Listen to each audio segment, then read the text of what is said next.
No. Get away from me!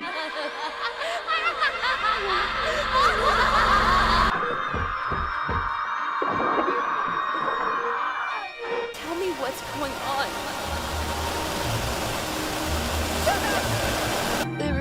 If it weren't for me, what have I done? What have I done? I just want to come back.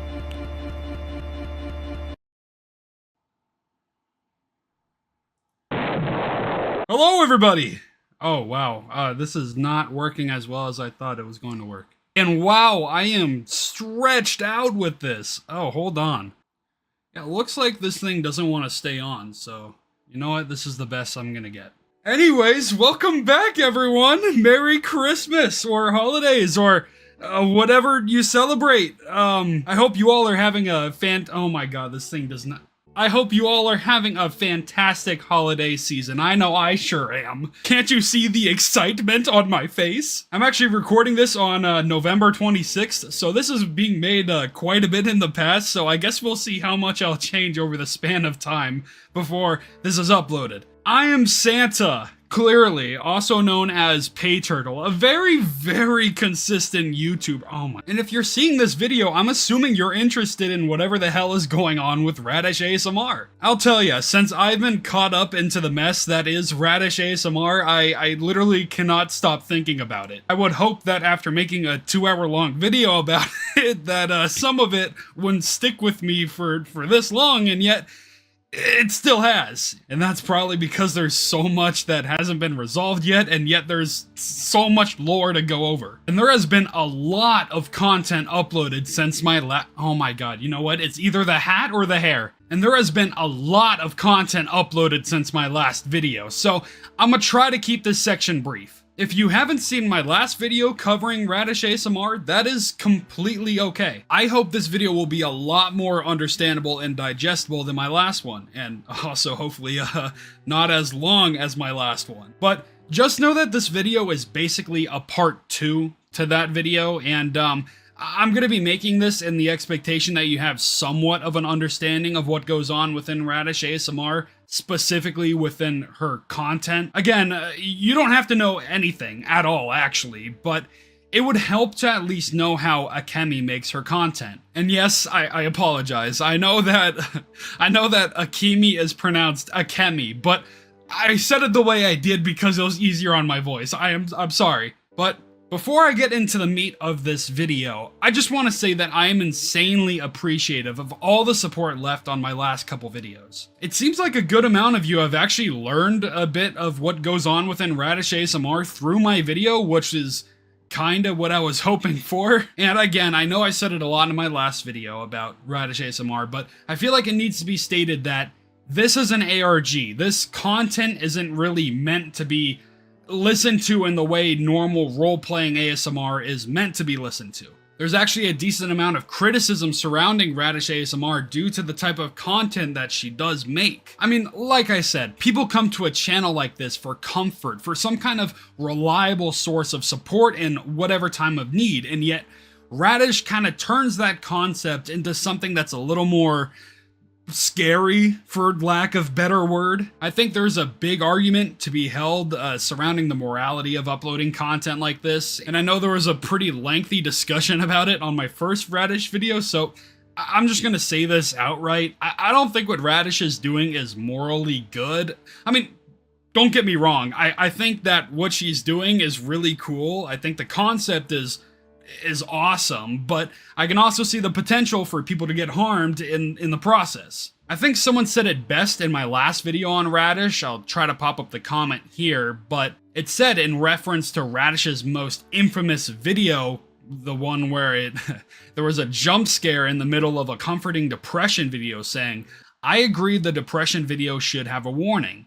And I know that would blunt the point, but some things are more important than the art, such as not traumatizing vulnerable people." I agree on that sentiment wholeheartedly, and part of me does wish Radish ASMR had some kind of content warning to let people know that this was an ARG. I get the whole idea that it would lessen the impact of what goes on, but I feel like with the medium that this ARG is in, that being role-playing ASMR, it should be treated with a little more respect, considering the whole reason why people go to these kinds of videos is to be comforted, not scared. But I am not gonna try to preach about whether this is right or wrong anymore, since I'm literally just here to give you the lore. I'm gonna be structuring this video similarly to how I did my last one. Again, I'll be going over the content uploaded after my last Radish video came out. I will try my best to make this video as comprehensible as possible for those who haven't seen it, so please forgive me if I talk like you already have, if you haven't. So, just in case you need a refresher, or if you're still in the dark, I'll give you a brief rundown of what Radish ASMR is if you have no idea what the channel is about.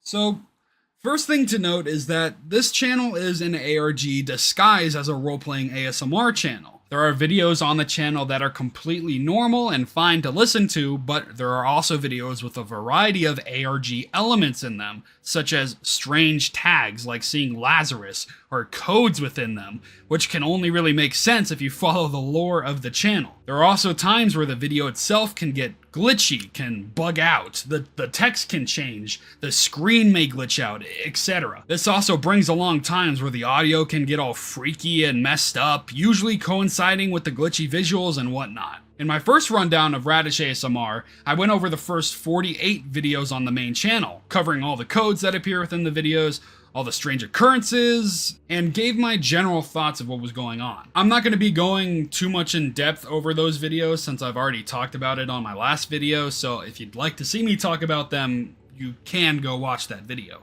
But what makes Radish ASMR even more interesting is her side channels. Yes, she has social media that contains various posts of normal ASMR content, along with a few codes sprinkled here and there, but I'm more talking about what we call the 10 Failures' channels. This might be a lot of information for those who don't really follow what's going on, but Radish ASMR has many side channels that all relate back to the lore of the series. The 10 Failures, for example, have their own channels, whether it be on YouTube, Twitter, or Reddit. Within these channels, they go over various amounts of information, all relating back to Akemi, the owner of Radish ASMR, and a bunch of different things. I go over them in heavy detail in my other video, but they also play a very important role in this video considering all the new information we've got. If you want to know more about Radish, you may just want to go into the experience blind and pick a random video on her channel to see what I'm talking about. But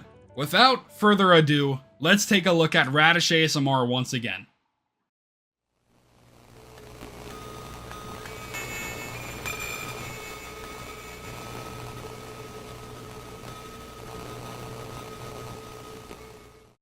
This might be weird, huh? If you've seen my last video, you know I structured this somewhat differently, going over the videos on our main channel first, before going into that on the side channel. That's not how it's gonna go with this video. There was an insane lore drop when Radish ASMR hit 20,000 subscribers on YouTube. Congrats, Radish. Love you, boo. That I think is crucial to talk about before I go over any of the main content videos. Yeah, get your boos out of the way, but I promise you, going over this stuff first will change your understanding of everything that goes on within Radish ASMR. But in order to show you all the things that I'm going to talk about on the side channels, I need to show you the 20k subscriber milestone video first, so you get a basic understanding of what's going on. So on the 6th of September, Radish did something she has never done before, premiered a video. And made a video with no title. No idea what the significance behind this is, except to see the chat go crazy about it. But during this video, it actually borrows audio from the infamous Depression video. If you haven't seen that video, then bless your soul. But like almost every Radish video, things take a turn, and I'll show you. not like you to just surrender like that, but I'm gonna go with it. Hey, do you want to order food or something? I'm getting kind of hungry. What sounds good to you? Nothing?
First off, yeah, I sped the video up a bit and took out sections that I didn't think needed to be there because I don't want to try to make this video super long, and I also want you to go watch it completely for yourself. Next, when Annabelle starts, oh yeah, right.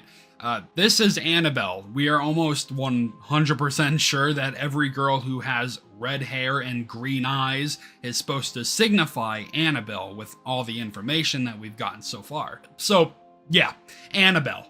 Like I was saying, when Annabelle goes all mesmerizer on us and glitches out, we see a split frame of Annabelle's head getting sliced off along with two images of the Lazarus logo. The first one surrounded by white and the second one with its eye open. Extremely creepy. We then get thrown into this glitchy transmission-esque audio with some kind of loud siren sounds before we get into what we all know and love in our lovely blue transmissions. Usually within these transmission videos, there's a researcher named Annabelle going over some kind of, I don't know, some kind of something, whether it be like a project, whether it be having a tickle fight.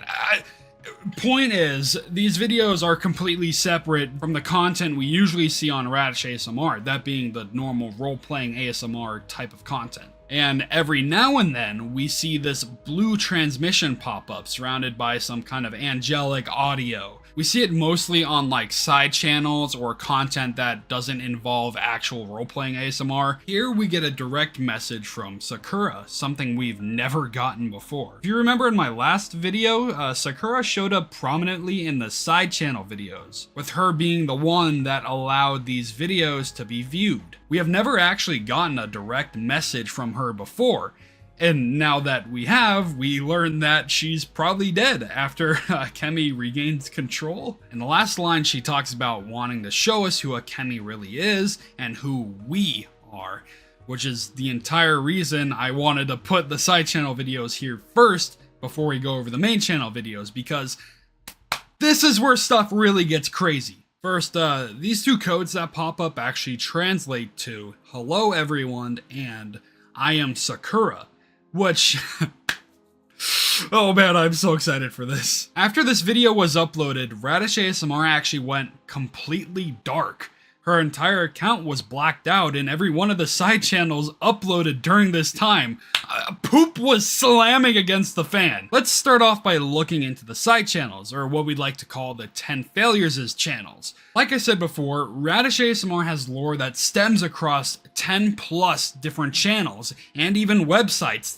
That's how damn convoluted everything is. So let's just start off in the order of failures with our number one failure, J. Tristan. Yeah, quick little costume change. Yep. But yeah, let's just get into it. So, every failures video starts off the same way. So I'm just gonna play J. Tristan's video as an example of what they look like, but I'm not gonna play them all entirely, or else this video would be so long. Or maybe I should say, longer than it will be.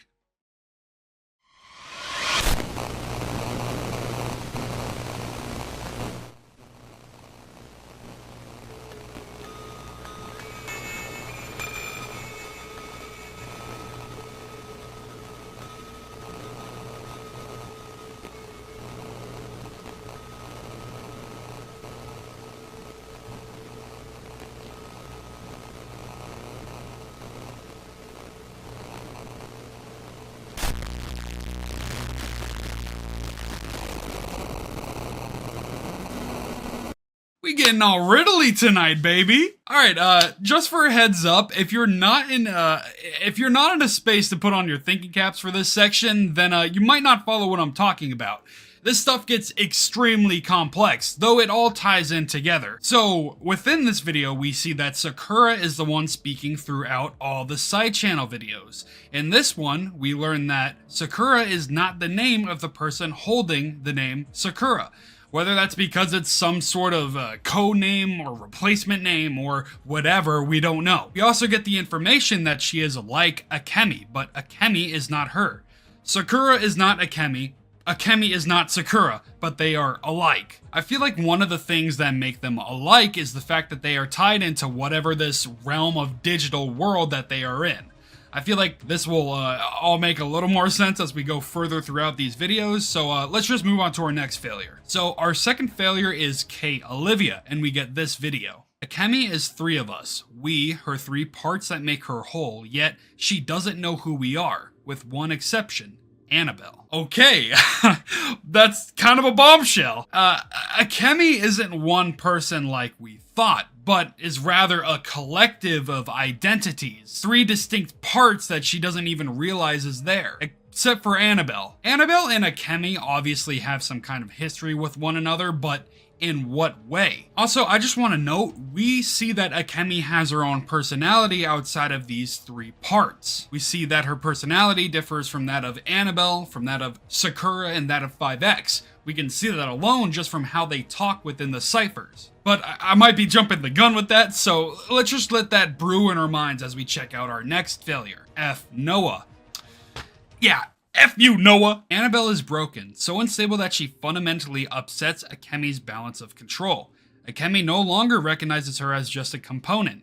Instead, she sees Annabelle as something else. Sometimes it's as a friend, sometimes it's as a toy, and sometimes it's as a threat. Okay, so we can kind of see that Annabelle is some sort of a disruptive entity that resides within Akemi's components. Akemi has a hard time differentiating her, seeing her as a friend or as a foe given whatever circumstance. So, what dictates whether Akemi sees Annabelle by? Is it when Annabelle is acting up and veering off the path of the components that Annabelle sees her as a threat?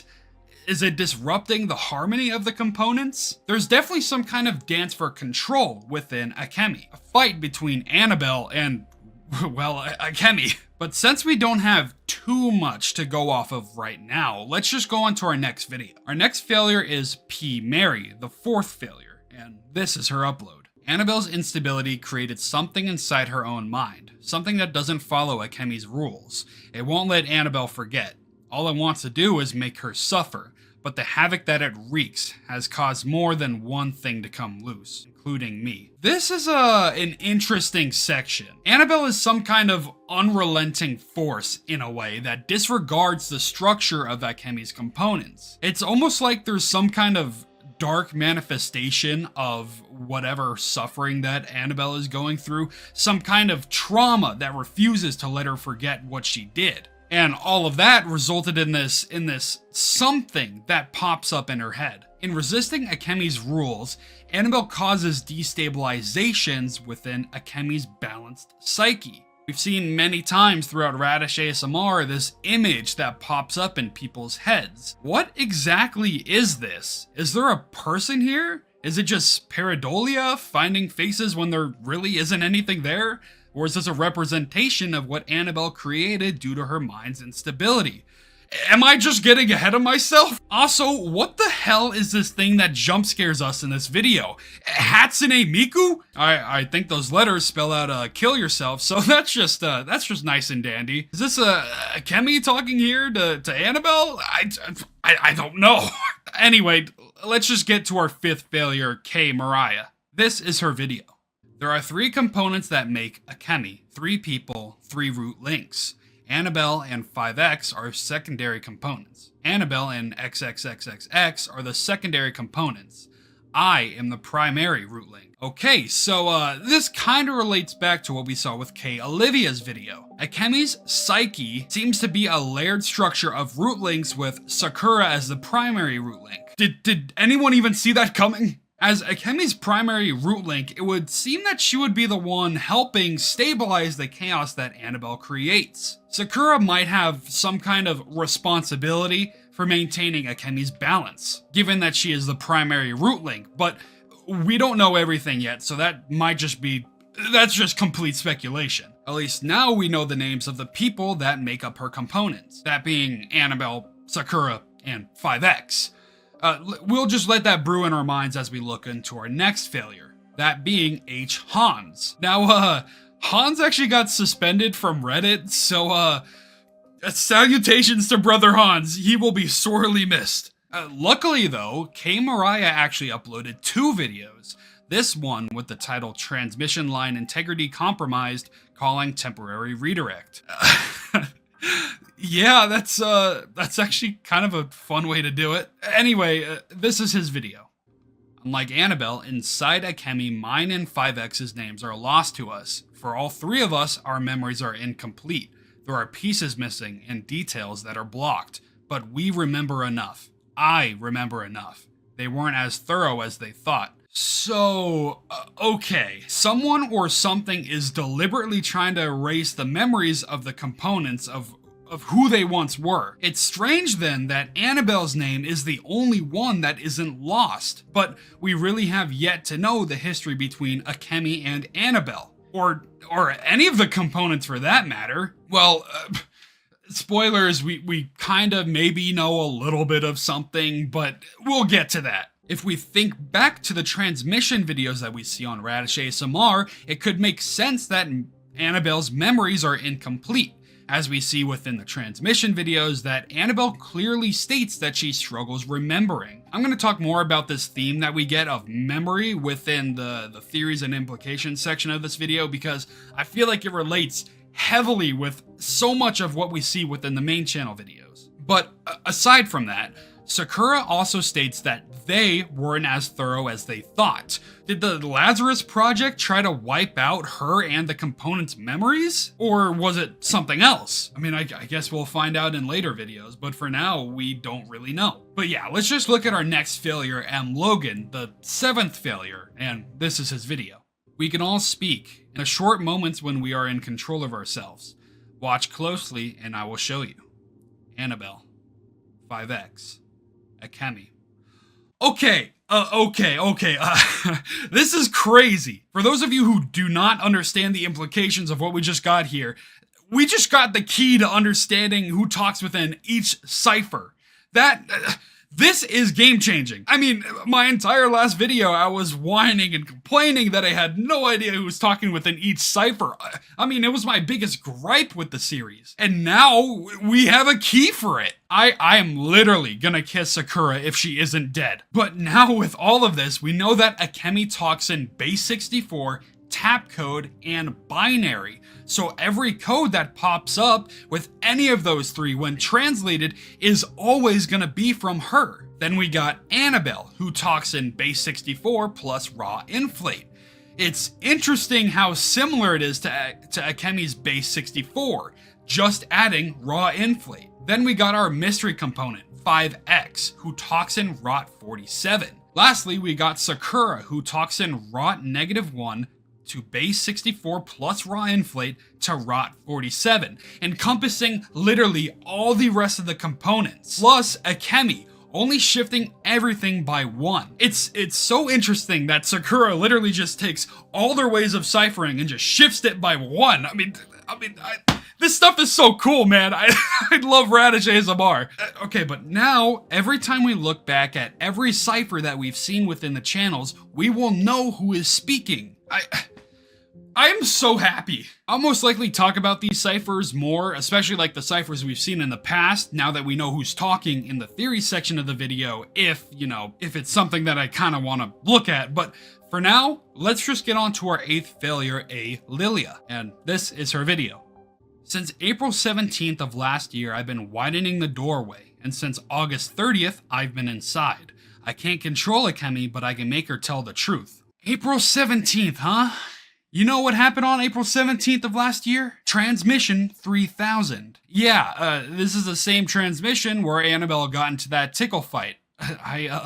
I genuinely don't know the significance of saying this was the first transmission that Sakura was widening the doorway for, but whatever. It honestly might be due to the fact that at the beginning of the video, we got a bunch of like garbled voices and whatnot that relates back to a video that we saw on the main channel, but either way, August 30th, on the other hand, was the date of transmission 8000, where I think we actually got our first ever message from Sakura, saying, "I never wanted to hurt you." I'm assuming that somewhere between this period of time, Sakura managed to gain the ability to reach out to us.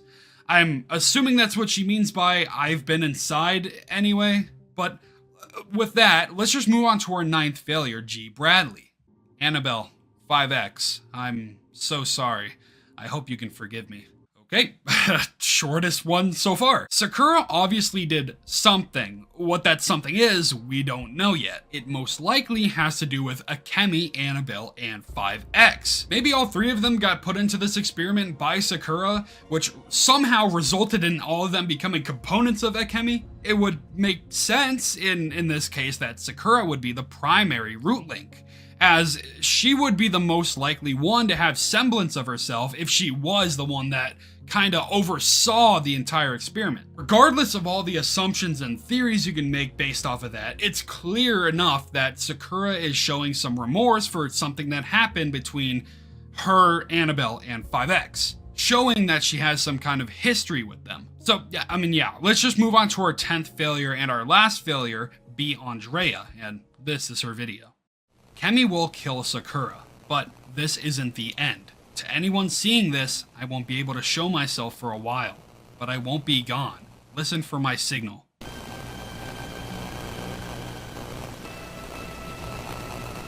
Kemi will kill Sakura, the person or the component? Or the name. I think that it makes sense that Sakura talks like this. Again, Sakura isn't her name. We don't know. Hell, she doesn't know her own name either. So I think that when she says Sakura will die, she's just referring to the component and not actually like herself. Hopefully that makes sense. But yeah, that's all for the videos on the side channels. From here on out, we're gonna have to listen for this jingle that signifies that Sakura is speaking to us. Oh, and there's this little bit at the end of this video that I want to show you.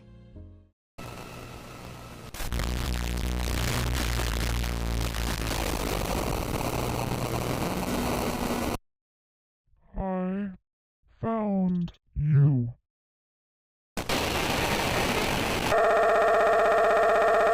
So, yeah, I think this is Akemi talking here, saying, "I found you," before we get this image of the Lazarus logo's eye closing. We also get this image, which we know now is Akemi's new avatar, followed by whatever this is. Is this the letter A? Is this some kind of radio tower or control tower or something? I have no clue, honestly. It will show up again though, so just, I don't know, just put it in the back of your mind. But yeah, that's all there is on Be Andrea.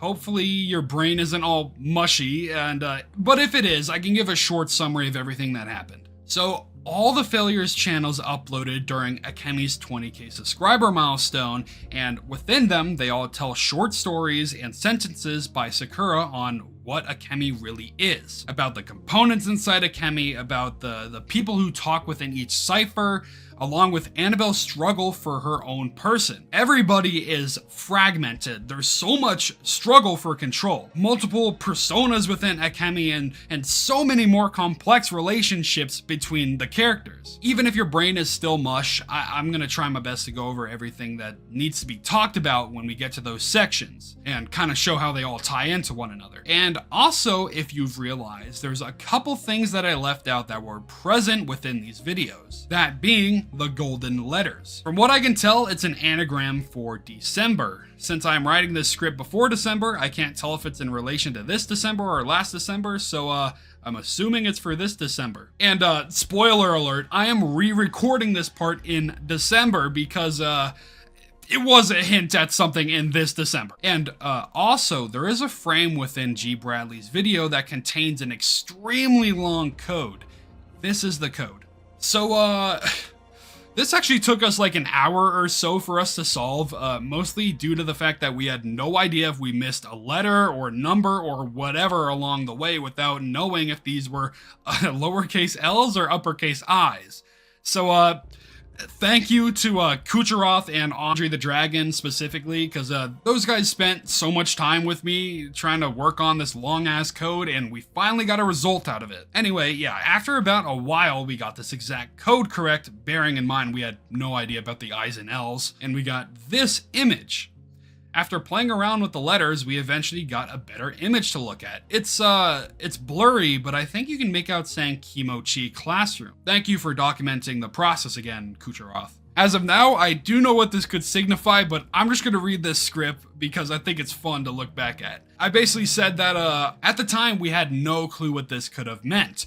We had like a few callbacks to schools or classrooms within some of Radish's videos, specifically with this video here talking about Annabelle specifically talking about being in class 201, and within the volleyball captain video with the whole graduation thing. But now that I'm re-recording this, I mean, Kimochii Classroom is a video game. It's a Radish ASMR video game. I'm gonna go over it in that section of the video, so do not fret, but I'll tell you now, it really does change a lot of my opinions on the series. But yeah. Now that I've gone over all the new stuff on the side channels, let's finally talk about the new stuff on the main channel.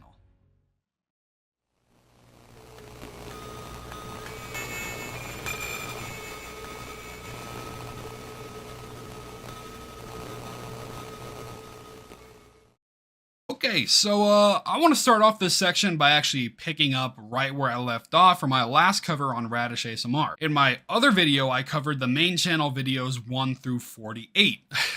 Yeah, a lot of stuff. So if you want to see me cover those, I'd recommend checking out my other video to get caught up to speed. From here on out, I will be starting at this video. Your best friend realizes you're... Oh my god damn it, why does it have to be another depression video? Whatever. Whatever. Let me just say something before we talk about this video. So, in my past recap on Radish ASMR, I categorized the main channel videos into 3 different sections, that being the normal videos, the scary/ARG videos, and the transmission videos. I won't be doing that this time around, considering that there are a lot less videos to cover on the main channel compared to my last video. So yeah, without that little explanation out of the way, let's just see what our newest depression video has in store for us. Oh, and yeah, just to let you know, I'm not going to be playing all these videos in their entirety. I mean, of course I'm not. This video would be so much longer than it is if I did that. I'm only really going to be playing parts that matter to points that I'm going to be talking about and for things that I think are worth looking at. So yeah, with that out of the way, let's look at the main parts within this video. Look at me, I'm still here. And I'm ready to help you. I'm sorry I didn't... Don't let yourself get pushed around. Have I been there before? Yeah, I have. I made a huge mistake. One that I can never take back. But I can't remember.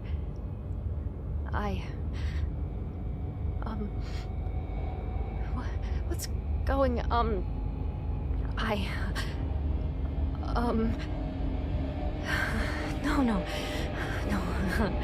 I'm fine. It's just...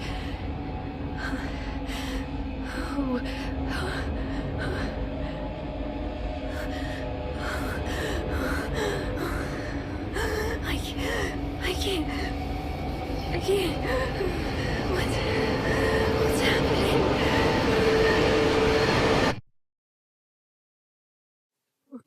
Hero. Okay.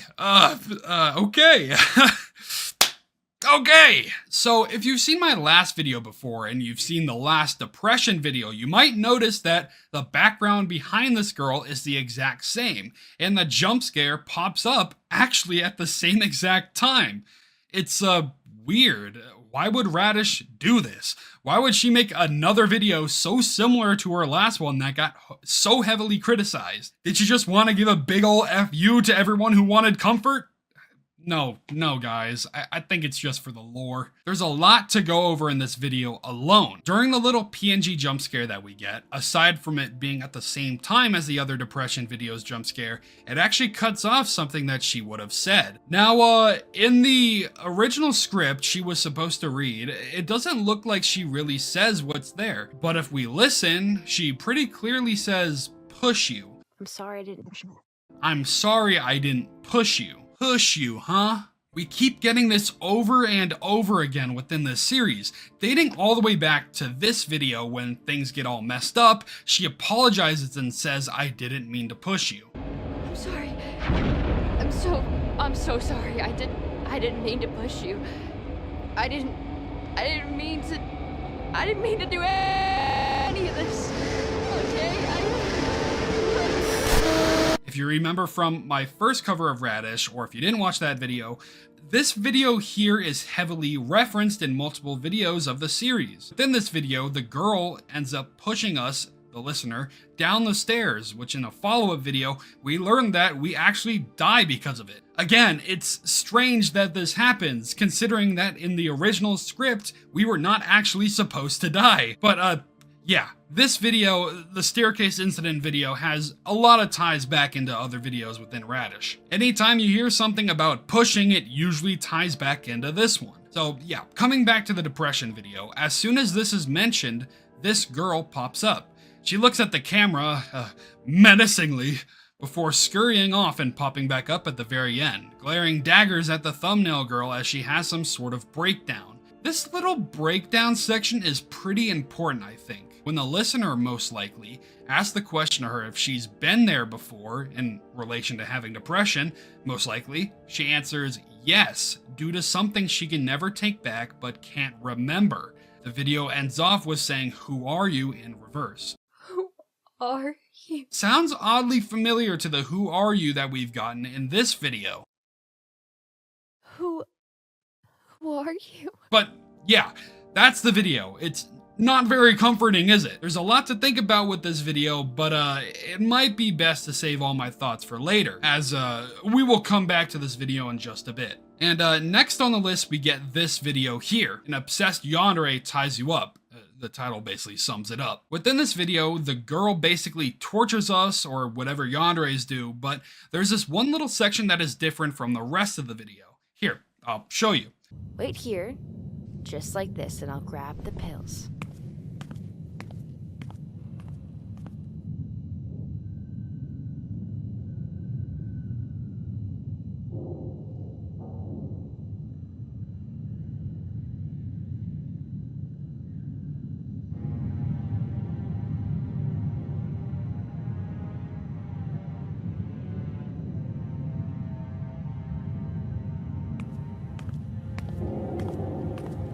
I got you 2 pills today. Kinda weird, huh? So after our very kind captor gives us a drain cleaning tutorial, she leaves us to get some painkillers. The girl and the text on screen flicker a few times before disappearing, leaving us with just the background image. Definitely a creepy setting. And along with it, we get 3 codes that pop up, all of them in ROT 47. The first one here comes out to, "Is this how she felt?"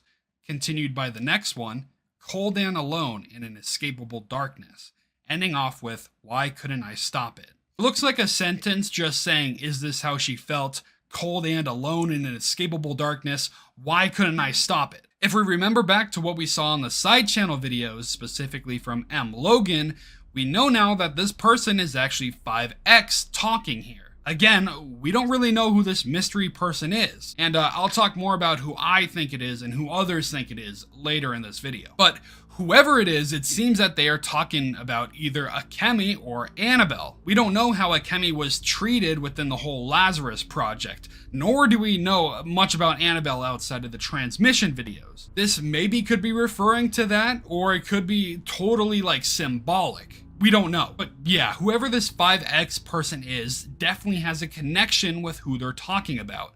In my mind, it would have to be Akemi, considering 5X is a component of Akemi, and because we've seen no indication yet in the ciphers that 5X even knows who Annabelle is. Aside from that, there is this music that plays during this section. If you've kept up with Radish lore up until this point, you might recognize that song, theme, tune, whatever you want to call it, a few times before. First time I can remember hearing it was at the end of Radish's 5,000 subscriber milestone, where she teased this song for a few seconds.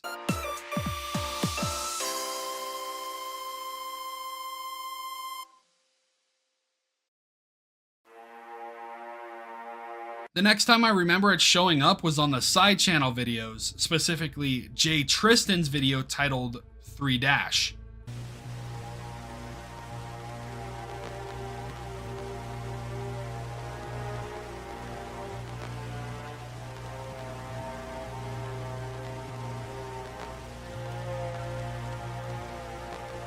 What this song means for the lore, I'm not sure yet, but the fact that we see it continuously pop up is definitely worth taking note of. Aside from all that though, let's just move on to our next video.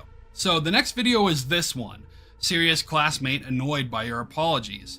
This one's actually pretty fun to listen to, and there are a few codes that pop up. Starting around the 3-minute 56-second mark of the video, we get 5X coming back in and talking to us from here on out, occasionally flashing their codes onto the screen. The first one that pops up translates to, "Is this how I talk?" And yeah, to clarify and just to reiterate, all these codes are in ROT 47. We know 5X talks in ROT 47, and yeah, I'm just gonna keep reiterating it. The next one comes out to, "Is this how we talk?" Followed by, after basically 2 minutes, with, "Who is we?" Yeah, hello, this is editing Peyturtle here, and I just want to say I forgot to put this code in because I actually didn't know that we missed this, but yeah, there's actually a code that we didn't know was here before that comes out to "Why did I even?" So it's kind of just fitting along with what 5X is saying here, but I kind of leave it out in this recording because well, I didn't know it was, I didn't even know it existed until editing this. So yeah, just wanted to let you know that. Yeah, so let's continue. After that, we get "I Can't Think Straight." So right now, this is 4 different codes that appear in this one video, all by 5X. Not to mention, in the 8-minute 27-second mark of the video, this girl appears in the background of the video and remains there until the end. But in case you thought it was over, it isn't. We get 2 more codes. The first one coming out to, "This voice. Why does this voice sound so..." And lastly, we get, "Oh my god, Anna, it's you, isn't it?" Okay, wow, a lot to talk about. So we know now that this mystery component of Akemi named 5X has some kind of relation with Annabelle. They sound confused, can't think straight, unable to figure out what's going on. The one thing they can remember though is Annabelle's voice. If you've seen any of the transmission videos uploaded on Radish ASMR, you'll realize that yes, the person who is talking within those videos is in fact Annabelle. So I feel like that we can say without a doubt that something happened to Annabelle that resulted in her getting stuck within Akemi's content. We know that Akemi likes creating from what we see on our Casting Call Club page, and we know from the side channel videos that Annabelle is a component of Akemi. So I feel like we can just put 2 and 2 together to say definitively that Annabelle is in fact the one speaking throughout all of Radish's content, with Mazikeen as the voice actor. I mean, she even name drops herself time to time again in the normal role-playing videos and the transmission videos. I say all of this just because I remember there being a lot of confusion surrounding whether Radish was just reusing voice actors for the transmission videos, or if it actually fit into the lore of having the same voice actor for the role-playing videos. If this is all still a little confusing, I'll go over it in more depth in a bit. Oh, and I'm just gonna go ahead and group this next video into this video, as it's literally just a 5-second video with a dash for a title, with a code saying yes. And if you're wondering, this code is indeed in base 64 plus raw inflate, and which, wouldn't you know, is the same way that Annabelle writes her ciphers. I feel like this video alone brings a whole set of questions to the table, such as, can Annabelle upload videos on her own? Does Akemi even care if she can? And how was Annabelle able to respond to this message? Questions that I really have zero answers for, sadly, but with all that being said, let's just check out the next video. Alright, so for this one, there isn't actually a lot to note here aside from the girl in the video who we will see again a few times in the future, and the tags of the video, which when translated from base 64, comes out to level 2 realignment completed. There was also a video uploaded on one of the side channels during this same date, which we will get to. If you remember though, Akemi talks in base 64, among other ways, so a level 2 realignment was completed, huh? If you're new to this series or you need a refresher, these alignments have popped up in many videos in the past. We've seen level 1, we've seen level 2, and we've seen level 3 as of now, and I feel like I have a general gist of what it means. From what I can think, these realignments are being made by Akemi when her components get out of place. Let's look at the side channel video that we got along this video. So yeah, J Tristan uploaded with a 5-second video with a dash for the title. In the video, we get the codes, please don't do it again, no more realignment, from Annabelle. If we take into account that Akemi is the one who talks about these realignments within the series, could she be the one performing the realignments? It could make sense. I mean, think about it. Akemi is the one who holds these components, that being Annabelle, Sakura, and our mystery component 5X. Out of all three of those, who shows up the most within the codes? Who has the most history with Akemi? Who tries to go against the ASMR role-playing scripts? Annabelle. What if Akemi sees Annabelle going off track and tries to correct her by realigning her back into the mix of components? I guess we'll see more of this later on, so let's just continue. The next video we got on the channel is this one. Tomboy best friend patches you up after a fight. And no, she did not fight us. We got beaten up. In this video, it's completely normal, aside from it going all staticky and the text access point triggered at the end. Another video actually popped up at the same time as this one on the side channels, specifically on a Lilia's channel with the title 1122. This video is pure lore relating back to the Akemi logs I talked about on my last video. It fits in between a few of the other logs we got, so for now I'll just skip reading this part out loud until we come back to it, but yeah, you can read it for yourself if you like at the moment. But moving on, we got this video. Completely normal role-playing video. Yeah, aside from that, we got this video. Your crush leaves you a voice message. Okay, interesting video. So this is another instance of a completely normal video until the ending. After the 7-minute and 15-second mark, the video goes all dark, and we get like 3 minutes of audio ASMR with what sounds like someone scratching your head or something. I mean, I honestly hate ASMR like that. It's too much for me, and it makes me squeamish. But yeah, after a while, this girl slowly fades in. You might recognize her. She says 2 codes here while she is blue, the first translating to "Here we are again. You've gotten too comfortable." The next translates to "Wake up."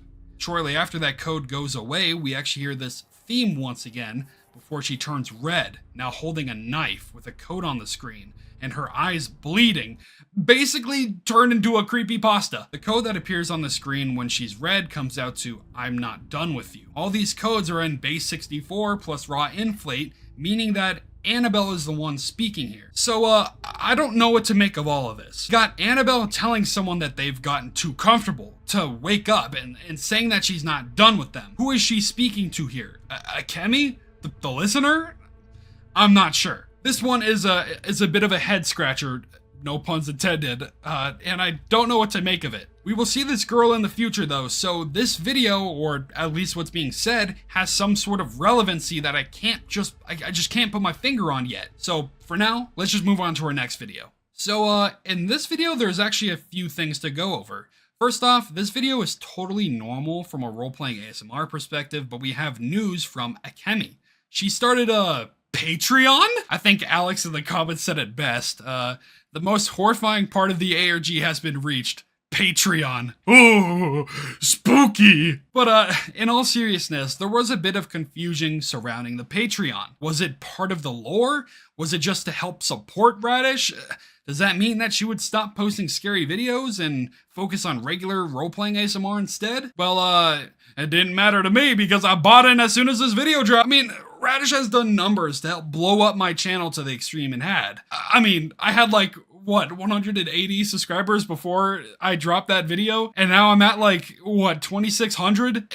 I feel like it's only fair that I give back to someone who has given me so much, even if we've never interacted. So, Radish, I love you. Keep up the good work. But yeah, to answer the questions, no, it doesn't seem like the Patreon is a part of the lore. I'm not gonna show or share any of the stuff on the Patreon, of course, but for the most part, she seems to be posting content without scares in them, even though they appear on the main channel videos. The Patreon has two things. One, early access to content that she uploads on our main channel, and two, exclusive videos that are Patreon only. From what I've seen so far, there are really no scares within the Patreon content. The exclusive videos a month, though, are actually pretty well made in quality.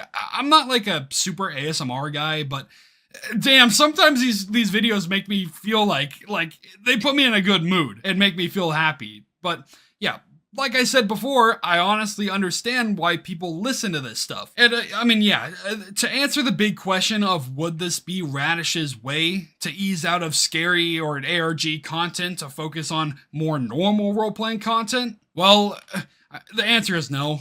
It's no. She has made a lot of scary videos after this one, but if you've watched my video to this point and love Radish as much as I do, I'd honestly recommend supporting her if you're financially able to. I can do so because she's given me the ability to, and I want to repay her back for that. But if you can't, then maybe just consider giving her a subscription on YouTube. Aside from the Radish plug, moving back to the actual content, in the tags of the video, we get a sentence, access point triggered. This again. And just like last time, a video was uploaded to the side channels on B. Andrea's account. This video contains more lore within the Akemi logs, so I'm not going to go over it too much right now. Like the last one, it's sandwiched between two logs that we already have, which is an interesting choice to do, but regardless, that's really all there is for this video. So moving on to the next video, it's actually completely normal again in terms of role-playing ASMR, but we get this in the tags. When translated, it says, wait for me at 20K. For about a month, nobody could actually translate this. We tried the right formula for these kinds of codes, but there was something wrong with the character values, so when we checked off the box to ignore them, we were finally able to translate it. And it really didn't mean much for us, considering that we translated it after the 20K subscriber milestone, but whatever, at least we translated it. And yeah, that's really all there is for this video. So let's just go on to the next one. So the next video is Pouty Roommate Begs You to Cuddle Her. I think this video tells you all you really need to know about Radish. Think she cares about your ears? Hell no. This video has one of the, if not the, loudest jump scares that we get throughout all the main channel videos. Even when I turn it down on YouTube, I still flinch when I get to it sometimes. I can't imagine people wearing headphones and actually listening to this when trying to sleep, thinking it's normal role-playing ASMR only for this to happen. It's so damn cruel and so damn loud. Okay, sorry. Let me just get to the video first before I talk more about it. So up until the 6-minute and 26-second mark, the video is pretty normal. At this point, we get some small static sounds followed up by a girl that appears behind the thumbnail chick. If this little eyeball and hair look familiar to some of you, then good, cause this is the notorious Pillow Girl. If you don't know, the Pillow Girl was featured in the first ever jump scare on the channel, the second ever video. Not only that, she was the girl in the infamous depression video that scared people extremely bad. There is also the potential that she's tied in with the lore, but we'll get to that later. Anyway, yeah, after she disappears, we get a code that pops up in base 64, translating to initiating level 1 realignment. Uh-oh, another realignment. Surely nothing bad could... Yeah. Yeah. I lowered the volume down for your sake, so you are welcome. But after this loud-ass jump scare, we get two more codes. This one pops up right after the jump scare saying, "You Don't Deserve Him" by Annabelle, following by the next one, Level 1 Realignment Completed by Akemi. Okay, so I think this has somewhat been said before. Annabelle has said in the past on this video specifically that you don't deserve anything in a code. What the hell happened between Akemi and Annabelle? I guess we'll find out in later videos, but for now, we don't really know. we just have to speculate. And yeah, moving into this video, this is actually the first Patreon video that was released. It's a pretty normal role-playing ASMR video. Nothing is really fishy about it. So let's just move on. Next up, we got a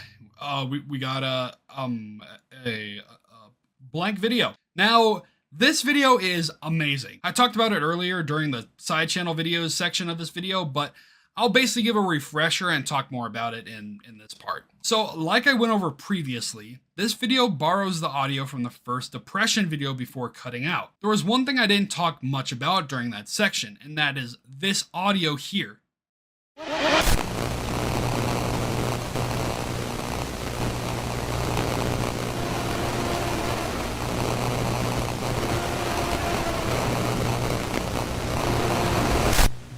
Creepy, right? It sounds like some kind of siren or alarm to me, mixed in with the sounds of machinery. This audio will actually pop up again in the future, so try to keep it in mind. But yeah, like I said before, the two quotes that pop up are here saying, "Hello everyone," and "I am Sakura," before going into the whole "I will die when Akemi gains control" kind of stuff. This video is great, but I won't get into it any more than that because I kind of said everything I needed to at the beginning of the side channels section. So right, I almost forgot, but during this time, Radish's channel actually went completely dark. Full edgelord blacked out. PFP, banner, and everything. Eventually, she came back with this new, slicker design, more cute and eye-popping. I think it's interesting to look at the full size of her banner. There's a lot to look at here. I'm not sure how much in here are just secrets or just design, but we might as well take a look.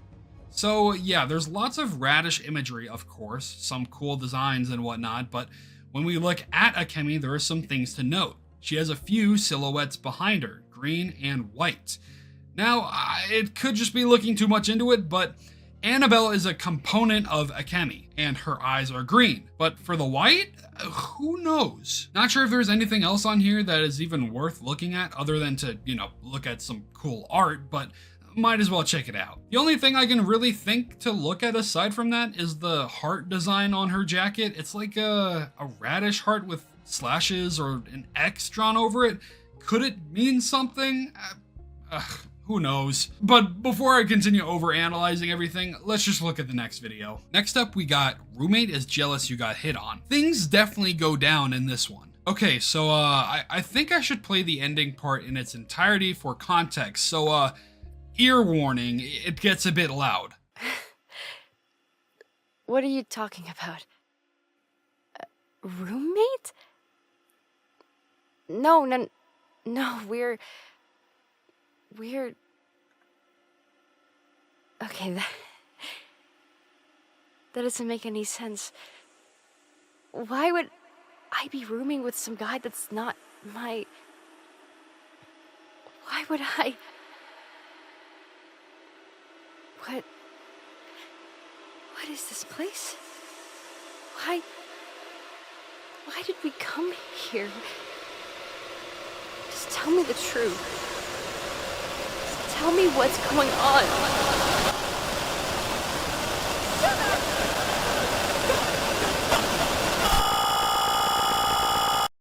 That's right. You're cheating on me. You should be mine. No one else can have you. And if you won't let me have you, then... Okay, so I'm not sure if it's meant to be taken this way or not, but considering everything in Radish is most likely done for a reason, I feel like I need to talk about the script. So the title for this video is "Roommate is jealous you get hit on," but at some point within the video, the script completely disappears. She's supposed to be all like, "Let me help you into bed, you look tired, I really like you," kind of shtick, but instead she talks about being worried that girls around the listener might have ulterior motives before eventually going off on the listener for kissing another girl. Instead of roommate, it becomes girlfriend, as if the girl in the video is actually the listener's girlfriend and not his roommate. But As soon as she realizes that she isn't even supposed to be the listener's girlfriend, everything turns on its head. Even the listener within the video is confused on what she's talking about and how she's acting, as if he is following a script and she isn't. It gets even more wild when she starts becoming conscious of what's going on, wanting to know the truth of the matter before she gets hit with the weird thing in the brain and starts bleeding from the eyes and mouth. If you've seen my previous video, you might recognize this girl from this video, who just so happened to get corrupted with this thing in her head. I also want to point out that during this time that she starts regaining her consciousness, her hair just so happens to be fading or turning red, and her eyes turn green. Who else has that same color scheme? Annabelle. All these signs that we have point and lead to the idea that Annabelle is being trapped within these videos in some kind of way through Akemi. Sometimes she doesn't realize it, and it leads to videos being normal. Other times, she does realize it and regains some kind of consciousness or realization of the fact, often resulting in retaliation from Akemi and punishing her. I'll definitely talk about this fight for control that we see between Akemi and Annabelle later on, but for now, let's just move on. Next up, we got comforting your girlfriend after a nightmare, which I think might be the only reverse comfort on Radish's channel. Reverse comfort, if you don't know, is just like the listener is comforting whoever it is in the video. So instead of you, the listener, being comforted, you are the one doing the comforting. This video, I think, is one of the most important videos from a lore perspective. First off, I don't know if the video has any script or not, but it's not linked in the description. And it's basically just Annabelle sleeping for like 3 minutes and some before she starts mumbling. She mumbles things like, "I didn't mean to," and "it wasn't my fault," before eventually waking up. I didn't mean to.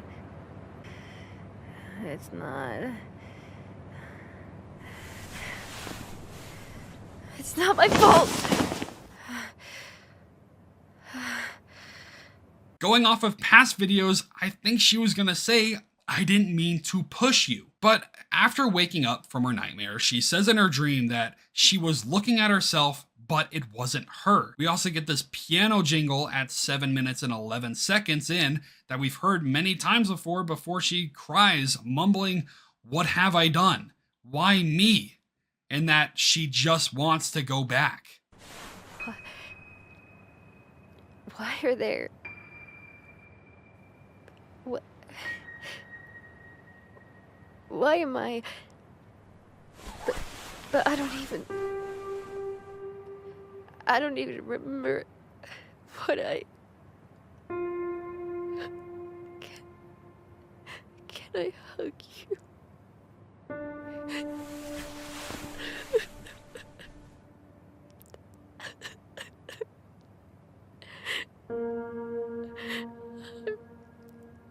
I'm so sorry.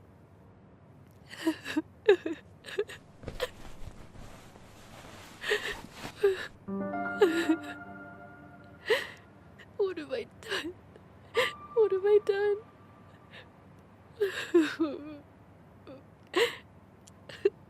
Why me?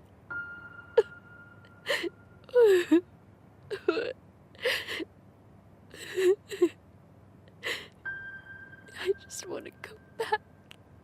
After she says that, there's some kind of sound, maybe wind, that starts to pick up, and a character slowly starts to appear on the screen behind her, watching her, before just leaving. There is a lot to unpack here. Firstly, I just want to say this is one of the saddest videos on the channel when you take all the lore into account. This is Annabelle talking, having nightmares about what she did, regretting all of her choices that brought her to this point. We, the listener, aren't even real, and yet we are the only thing she can hold on to, bearing she doesn't, gain awareness and realize that we aren't actually there. She just wants to go back to how things were. And all the signs of what all this could mean, they all point back to this video, the staircase incident video. Annabelle might want to go back to a time before this happened. I mean, we can see how traumatized she is about something that happened. And I feel like this is what that something is pointing at. And before I continue ranting more, let's just look at the next videos, as I feel like this point will be talked about in more detail in the theory section of this video. Oh, yeah, one thing, there's actually a tag written by Anna, base 64 plus raw inflate, saying, "It will always be your fault." Oh my god. I wonder if she really does punish herself over what happened. It seems like she's in so much pain from what happened, but yeah, let's move on. So the next video is titled "Coworker Takes Care of You While You're Sick," which is actually the second video released on Patreon. There's some stuff to talk about within this video, mainly this little head thing that pops up again, and later in the video, this girl's eyes start to get all blurry. Other than that, the tags feature the word "control" in all caps. Wonder if that has to do with the fact that Akemi and Annabelle are fighting for control, but yeah, that's really all there is for this video, so let's move on. This next video is completely normal from a role-playing ASMR perspective, and is actually the third Patreon video. I don't know if I'm gonna keep saying that, because I don't think it really matters much, but the only really notable thing about this video, aside from it being really cute, is a description saying, "I've got something big on the way. I can't wait to show you, just a little bit longer." This description is most likely in reference to what we saw on Radish most recently, which is the Kimochii Classroom, the video game. So yeah, other than that, not much else to look at, so let's look on to the next video. So next up we got "Your best friend is dying to ask you out." Jeez, why is dying in all caps? Okay, so this video is kinda crazy. Here, let's watch. We both have places to be, so just let me go. Let go of me! I said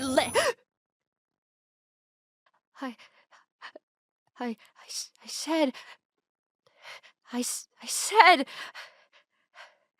let...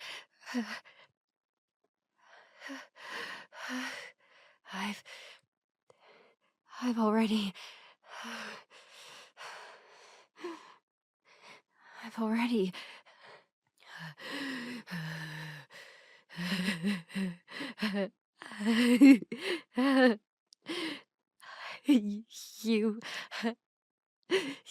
You won't get me this time. I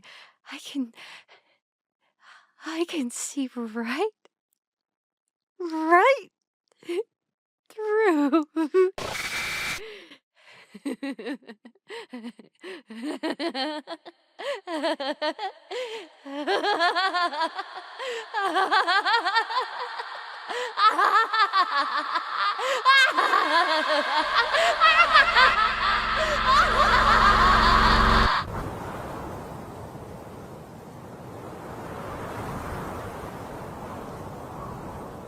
Let go.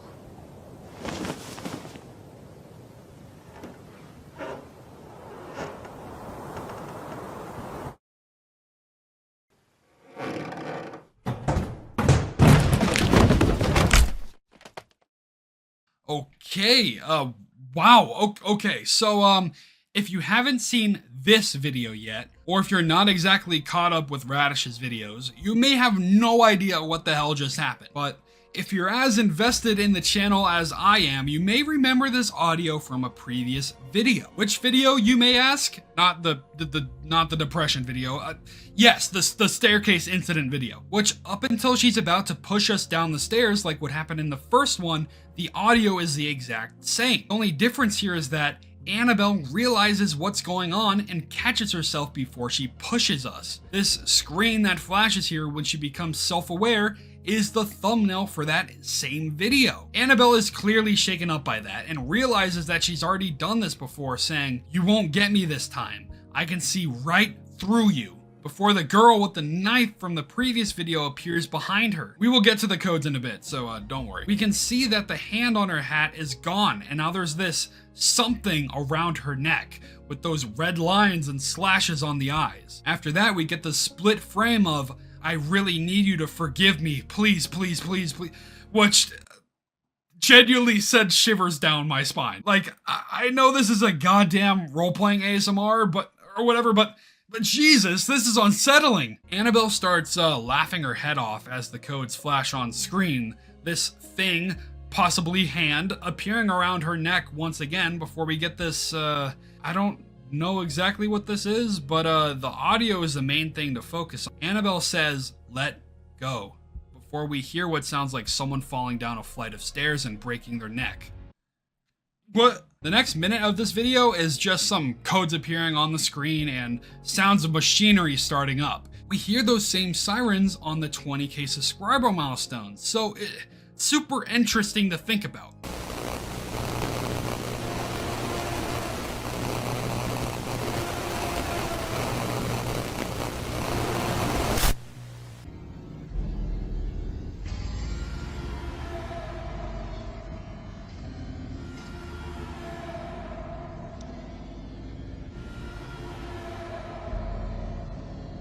Comparing the two, maybe it plays when Annabelle dies? Considering she literally got beheaded at the end of the 20K subscriber milestone video, and in this one, she fell down a flight of stairs and broke her neck, it's possible that this alarm, or siren, whatever you want to call it, is a signal to say that Annabelle died in some kind of way. What this truly means, I don't know. Annabelle always comes back, which, let's just look into the codes. First one we get pops up during this section, saying, "You have another chance."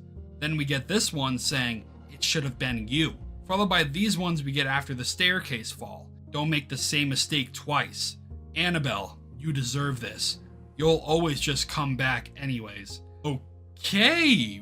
Whoa, a lot to unpack. What makes this even more interesting is the fact that this is Annabelle's cipher, base 64 plus raw inflate. So she is literally saying this to herself. You have another chance. Meaning what? To make things right should have been you. Meaning that Annabelle should have been the one to die, not us, the listener. Don't make the same mistake twice. Meaning to not repeat the staircase incident. Annabelle, you deserve this. Meaning that she's telling herself that she deserves all the pain and punishment for this? And finally, you'll always just come back again anyways. Meaning that Annabelle is unable to escape the loop of these ASMR videos, even after death. This stuff is a lot to think about, but I feel like as the series progresses, we will see more instances of things like this occurring. We will see more instances of Annabelle breaking out of these cycles, if you want to call it that, and gain more awareness. One more thing, if you remember, she also had a cipher previously saying it should have been you on this video during the moment that she's crying blood. What could all of this mean? Hopefully all of that didn't fry your brain, because we're moving on. The next video is a pretty normal ASMR video, though it's a bit uncomfy for me to listen to. I mean, if you like this sort of stuff, all power to you, but Yandere's or whatever is not my jam. Mezzy Keen, though, is so good at voice acting, so props to her. Anyway, moving on, the next video we get is the depression video? Again? Boy, oh boy, I can't wait to get traumatized again! So, actually, this video is really damn good. There is no real scares until the end of the video. I'd highly recommend listening to it, because the part from where the music picks up onward at the 7 minutes and 10-second mark, we actually get the longest variation of this song we've heard since Best Friend Visits You in the Hospital. I'll be playing a good chunk at the end of this video because I think it's extremely important. Why didn't you say anything? Why didn't you...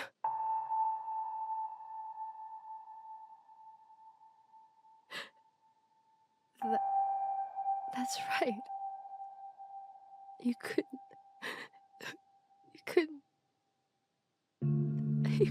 tell me. Because of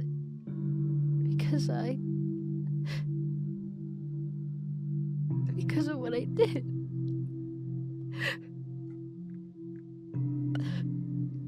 Oh, God.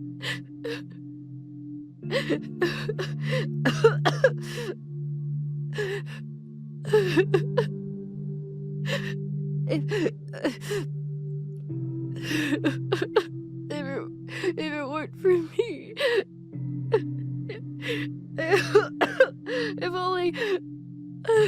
if only I had never.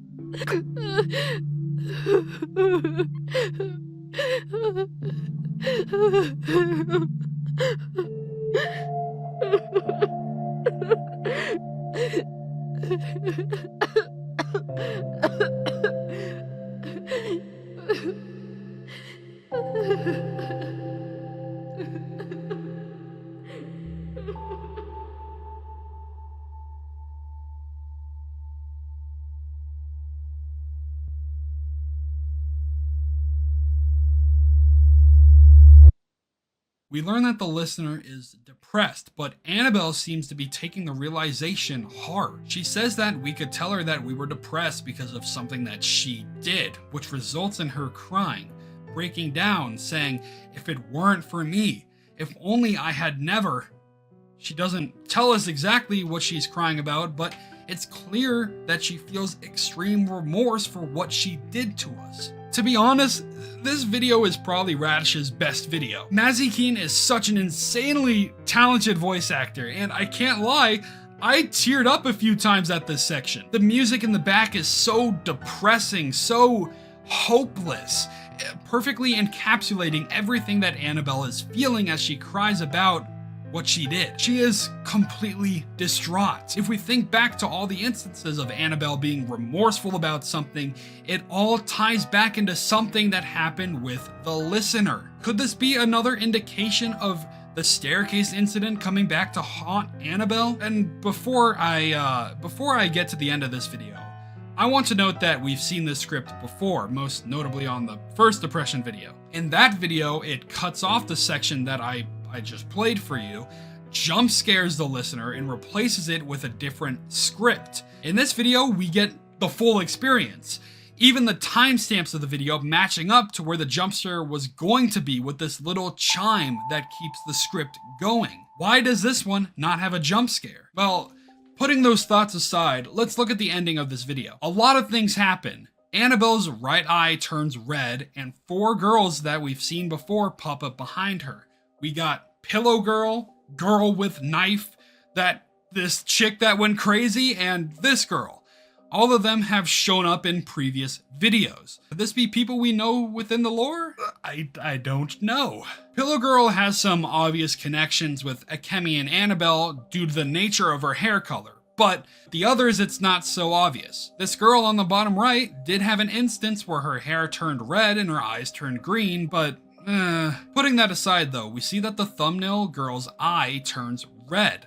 I think that I should have said this before, but this thumbnail girl is Akemi. Short red hair is a dead giveaway to that. But why did Annabelle take over? How did she take over? Well, we've gone over instances to show that Akemi and Annabelle are both fighting for control. This could be an instance of that. It isn't surprising then that when Akemi starts to slowly take back control, these figures pop up. Maybe this is some kind of punishment for Annabelle to relive these events?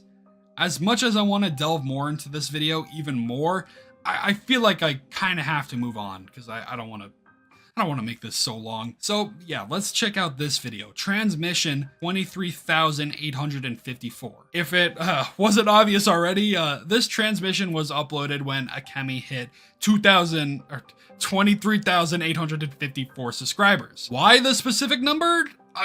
I don't know. Maybe because she wanted to just get the information out there before Kimochii Classroom came out. Who knows? But anyway, I'm going to be playing this video in its entirety because it's short, but audio warning, it is very loud.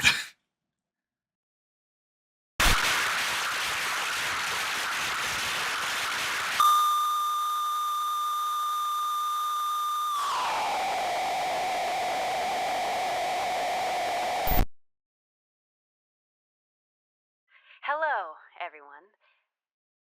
My name is Annabelle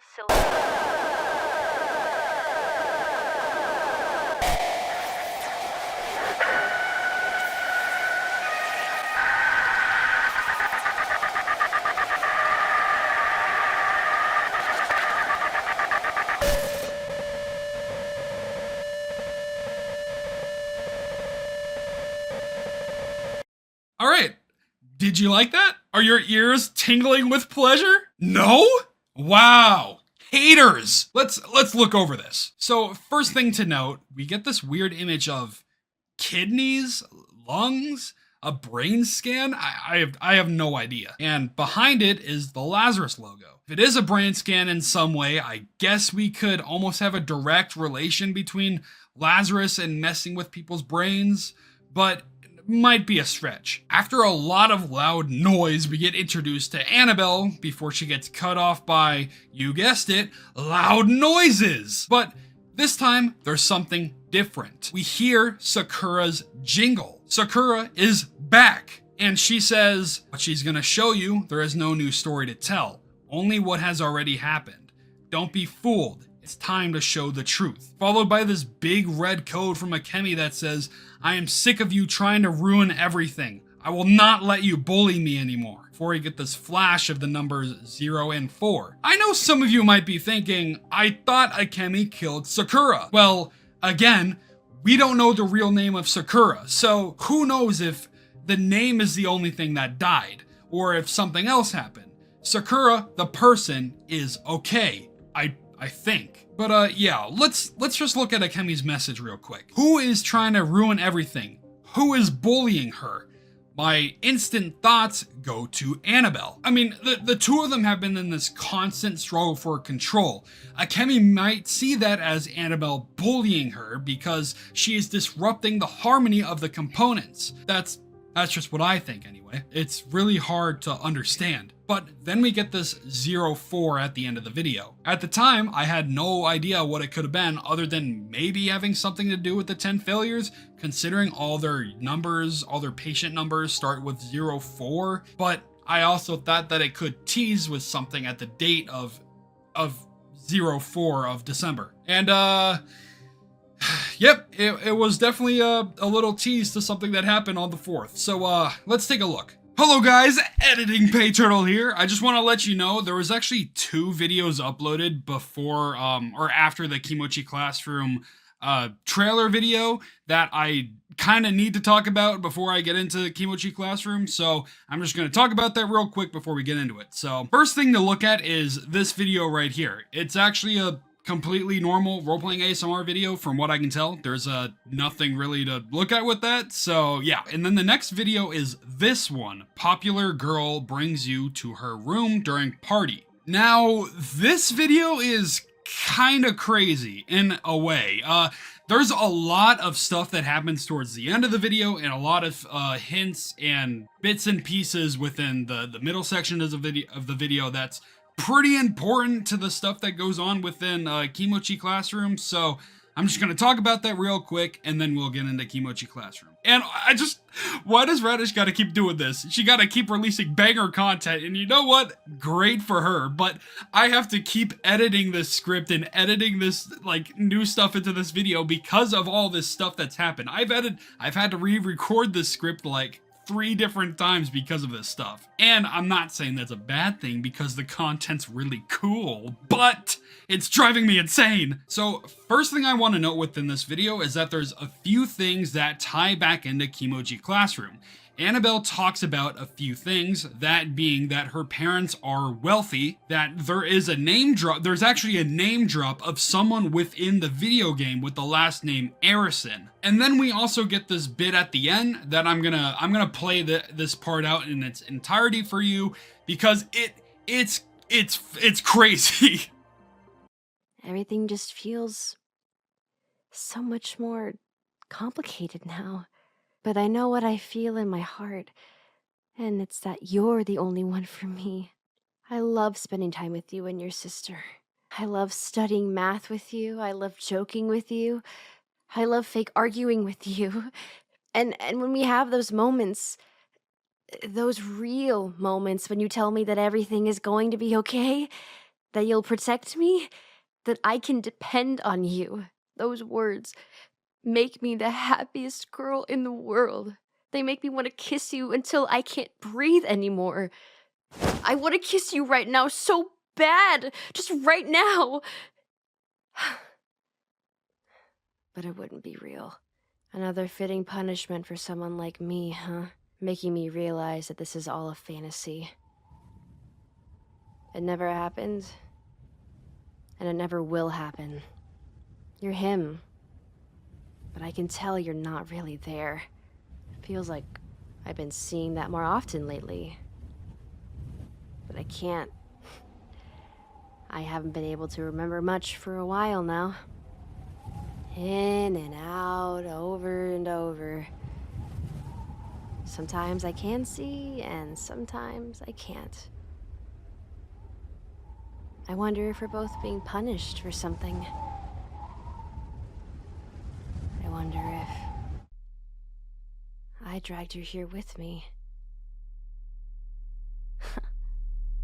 Some friend I am.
So, yeah, now you see where I got that intro from. Annabelle lists off things that she does with the listener, which is actually the exact same stuff that she does with Simon within Kimochii Classroom. I know I'm going to talk about it in a bit, but just for the sake of understanding what I'm saying, Simon is the name of the protagonist within Kimochii Classroom. So the fact that we got Annabelle talking about Simon, who is the protagonist of Kimochii Classroom, obviously gives some big ties into the game with the content that we see on Radish ASMR. But going back to what she said, Annabelle talks about how all of this is a fitting punishment to make her believe all of what was going on was real.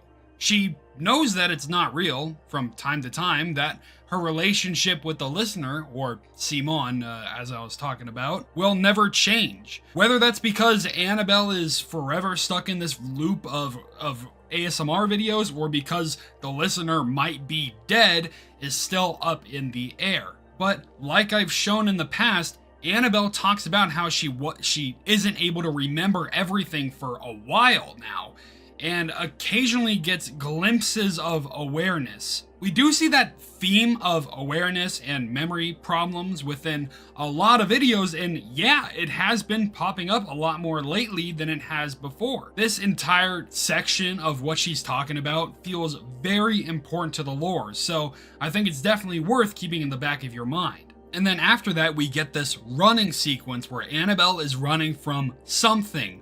I don't exactly know what she's running from. I'm assuming it's the people within the experiment that's going on that are like chasing her down. But we hear this garbled voice pop up twice within the section. I slowed down the audio, I sped up the audio, and we actually get a recognizable voice. This is what it sounds like.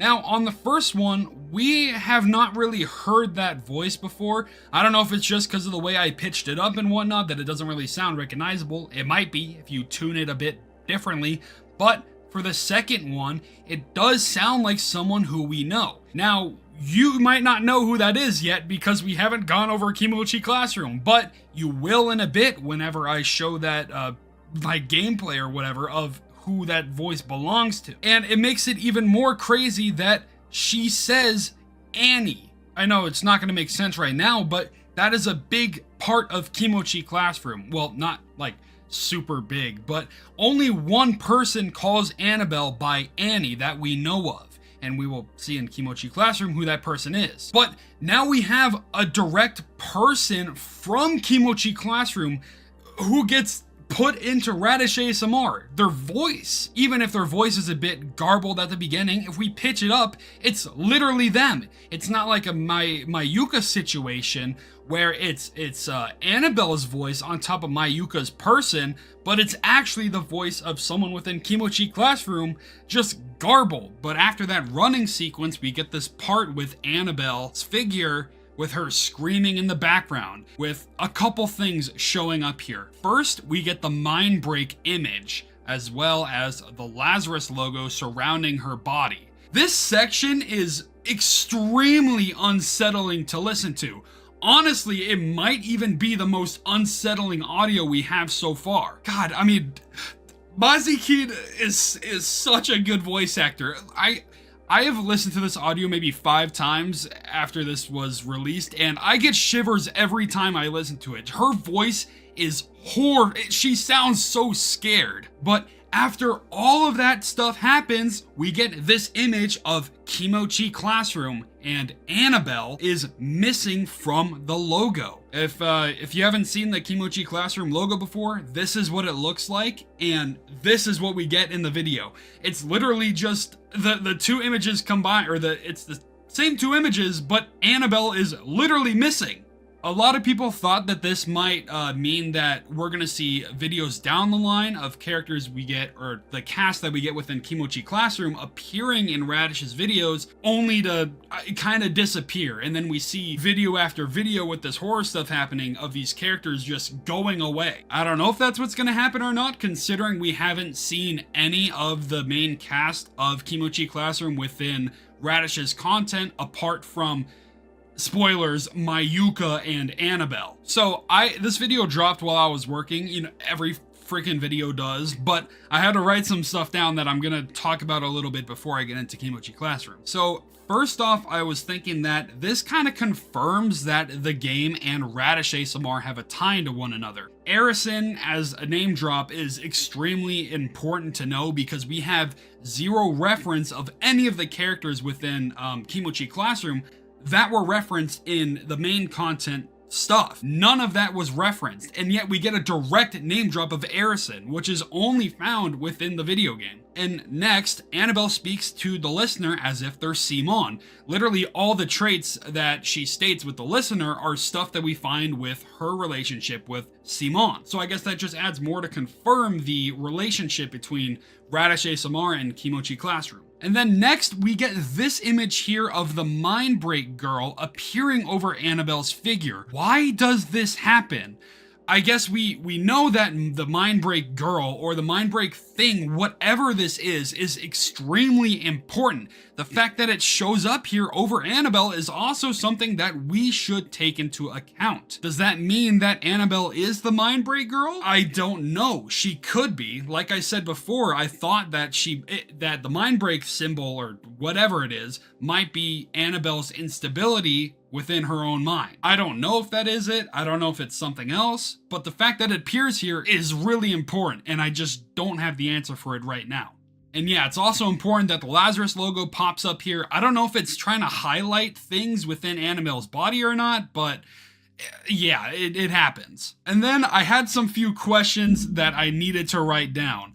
First, what the hell happened to Annabelle? We get this audio of her screaming her ass off while we get this like drill sound in the background. That makes me think that maybe, just maybe, she is getting a root link attached to her while she's awake. It would tie into the cipher we got talking about, oh, by the way, yes, there was a cipher. You probably saw it if you were watching the video. There was a cipher, and it comes out to, they held my eyes open the whole time. That is such a creepy sentence. Like what? Like, does that, was she was awake the entire time during this project, this experiment? If it's the same thing that happened to Akemi, maybe, well, I guess we'll get to that, but if it's the same thing with, she had a root link attached to her mind, she was awake the entire time as this thing was being put on her head. You can probably tell I'm a bit frazzled right now. And that's because I just have so many thoughts with this series, and I have so many thoughts about this video, but I can't really explain all of them, and I just have more questions the more I think about it. And I guess some other questions that come along with this is, why did she say in transmission 15,000 that she was a volunteer, when it clearly sounds like in this audio she was forced into something? Is this supposed to be her after she became the active integration scientist? Or what? Like, what had to happen for Annabelle to be put in this situation? It would be so helpful if we just knew when the transmissions took place, but we don't have any dates. But yeah, aside from that, you're probably gonna see me back here in the, I guess, the theory section of this video. I might pop a bit in the Kimochii Classroom section for like a second, maybe, just to say like, oh, this part was in reference to this video that we just watched. So you'll see me in a bit. This stuff kind of changed a little bit, but not too much about the overall theories that I had with the video. It more just kind of confirmed things that I already thought and already almost took to be true. So when we get to that, we'll get to that. But for now, let's go on to Kimochii Classroom, guys.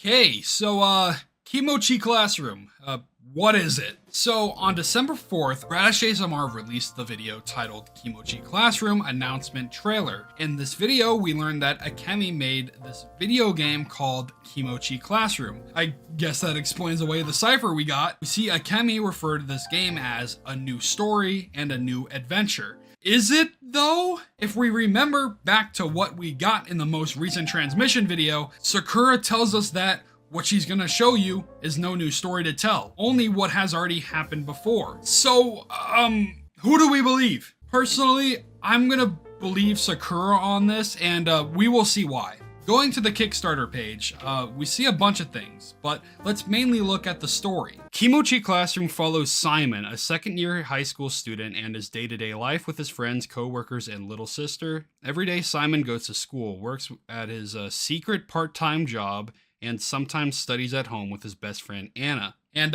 yeah, just to let you know, I did record all this stuff, and it's uploaded on my second channel if you wanted to watch my reaction to all this stuff. So, oh yeah, I'm gonna be playing clips from my gameplay into this. So yeah. Okay, everything seems normal until Simon comes across a strange object that belongs to his classmate Felicia. Felicia! Okay, he doesn't know it yet, but he stumbled into something much more complicated than he realizes. Interesting. Let's look at the characters. Okay. Characters. Annabelle. This is Annabelle. She's energetic, outgoing, and loves sweets. Anna is Simon's best friend, classmate, and class 201. Okay, so that relates back to the video we saw when we first got introduced to Anna. She excels at math and comes over to help Simon study every week. Anna is also quite close with Chico. People often assume they're sisters. Okay. Say hi to Chico. She's a second-year junior high school student with a huge love for music. Chico is part of her school's light music club and is practicing her hardest to become an amazing singer and guitar player. Is this Akemi or Akemi? Chico is Simon's younger sister and a good friend of Anna's. This is Akemi. Okay, enter Felicia. She's a serious girl who's in class 201 with Simon and Anna. Felicia has a reputation of being extremely smart and beautiful, but also has very cold and also very cold and distant from her classmates. Felicia is the heiress to the Arison Corporation. Meet Mayuka. She's a bartender at the Tumultuous Tap, a co-worker of Simon's. Mayu is great at being professional, but she also has a playful and teasing side to her. Mayu is close with the bar's owner, who she and Simon simply refer to as the boss. Okay, so yeah, this already raises a ton of questions. This stuff is crazy, but for now we'll save the implications and theories for that section of the video. So for now, you get to just listen to me rambling during my gameplay. So for a little synopsis of what goes on within the game, we get introduced to many characters. Simon, or Simon, the main character, our protagonist, Annabelle, Mayuka, Boss, who is the absolute GOAT, Chico, and Felicia. Within the game, it basically just follows a day-to-day life with Simon. I don't want to go over the entire game for you since, one, that would take a good amount of time, and two, you should go support Radish and play it yourself, and maybe decide to help back the Kickstarter if you enjoy it. But because I need to talk about this game for the sake of my theories, I'm going to be lightly spoiling the game, so please check out the game for yourself. I promise it's worth the download. It's pretty fun. There are definitely a lot of bits and pieces worth noting that connects this game with the lore of Radish ASMR, so I'll try to talk about it to the best of my ability. First off, yeah, Annabelle is literally in the game and is our best friend, and also close friends with our sister Chico. I'm gonna be saying our a lot in this section, but whenever I say that, I'm just referring to the protagonist of the game, Simon. So yeah, just for your information, that's kind of what I mean when I say our. But yeah, anyway, Annabelle looks and sounds the same as the Annabelle within Radish ASMR. I think that alone can pretty much give it away that this game has ties into Radish ASMR, but let's continue. Oh yeah, sorry, again, I just want to reiterate, I'm not going to go over everything within the game purely due to it being a pretty long demo. So I'd recommend playing it yourself or watching me play it if you can't, because I'm going to be going into some spoilers, if you even want to call it that. So that's your warning. I'll have a little spoilers tag in parentheses within this chapter of this video, so if you want to skip past it, you can, okay? Okay, so within the game, we go through this day in life with Simon, like I said before. During this time, we learn about our job at the Tumultuous Tap, a bar that Mayuka works at. Yes, the Mayuka. Same Mayuka from this video. Mayuka, interesting enough, has a different voice actor here, which makes even more sense that we see with the cipher from Annabelle that pops up on this video saying, "Why do you have my," with the tag that follows up saying voice. Annabelle was clearly confused why Mayuka had her voice. I guess it is weird that every character we see on Radish has Annabelle's voice for the most part, and she doesn't single them out the way that she did with Mayuka, but moving on, we learn that Annabelle and Simon are really close friends. And Annabelle clearly likes him in a sorta romantic way. Chico loves to tease the two of them about being together and is disappointed learning that we and her aren't a couple. Chico and Annabelle are pretty good friends as well from what we see. We learn that Chico, our sister, is in the light music club with aspirations to be a musician, composer, and singer. Sound familiar? Anyway, we also learn that Simon and Annabelle go to the same class together, class 201. Which basically just confirms that whatever goes on within Radish ASMR relates back to the game. Whether Radish ASMR is just some kind of memories of what happened in the game is still up in the air. But there is a lot of slice of life in this, a lot of fun times with the characters, and overall it's a pretty good visual novel. But there is some stuff that is different from the rest of the content within the game. This is where we talk slight spoilers, so here's your warning. You can look at the chapters in this video's description or in the little like scroll bar below me if you want to skip past it. So, okay. All right. So one of the biggest things in the story surrounds this mystery keychain that Felicia has. Felicia is this quiet student within class 201, same class as Simon and Annabelle. She is definitely the most suspicious character. There is a part in the story where she gets her bag tossed up into a tree, to which we retrieve and give back to her. We eventually learn that she is missing something that is very important to her, and to which we end up eavesdropping on a conversation she has with a person on the other side of her phone. A very strange conversation to say the least. After that though, we find out at our job with Mayuka that the delinquents there are actually the ones who stole the keychain. The obvious FA written on it standing for Felicia Arison. Hello again everybody. Yeah, this is editing Peyturtle back, and yeah, this is kind of the part that I wanted to kind of talk about a little bit, because the last video that we just saw on the main channel had the name drop of Arison. Now, the reason why I wanted to interject here is because I didn't say it before in the original recording of this, but her last name, Felicia's last name, is Arison. So just that's the connection that I wanted to make between the Kimochii Classroom and Arison. Felicia's last name is Ayrson. There's a whole company behind it and whatnot. So yeah, let's get back to it. After this small fight, we get the keychain back and we plan to return it to Felicia the following day, only to learn that she isn't at school the following day. Maybe she is suffering the consequences of losing the keychain, like she was kind of referring to in the roof. Anyway, as this is happening, we fill Annabelle in on the whole thing before she goes off on this business party trip that's 2 hours away because her dad works for a big company and was promoted to CEO. And after one of our shifts end, we learn that Annabelle has been desperately trying to get in contact with us. She learned that the reason she was at this business party was to meet the partner's daughter, who just so happened to be Felicia. Annabelle at this time grows confused and skeptical of Felicia because she was constantly asking questions about Anna's relationship with us, even if she isn't our friend and barely knows us. Annabelle tells Felicia that we have the keychain, which makes Felicia eventually leave the party and come track us down. As we are walking home from work, we call Annabelle and we talk to her before we see a car in the distance with a figure standing next to it. They approach and it's none other than Felicia. Hi, Felicia? I'm not gonna lie, this entire segment of the story was extremely tense and scary. It feels like at any moment Felicia might just like rip our heads off. But eventually we do show her the keychain, which she swipes from us before she asks us if we saw anything. Since we didn't see anything except for the little compartment at the back of it, we claim ignorance, and then we get this one frame of her face changing into something more yandere-esque, more scary before turning back to normal and leaving. And during the next day at school, we learn that she is now really outgoing, a complete 180 from her previous personality. So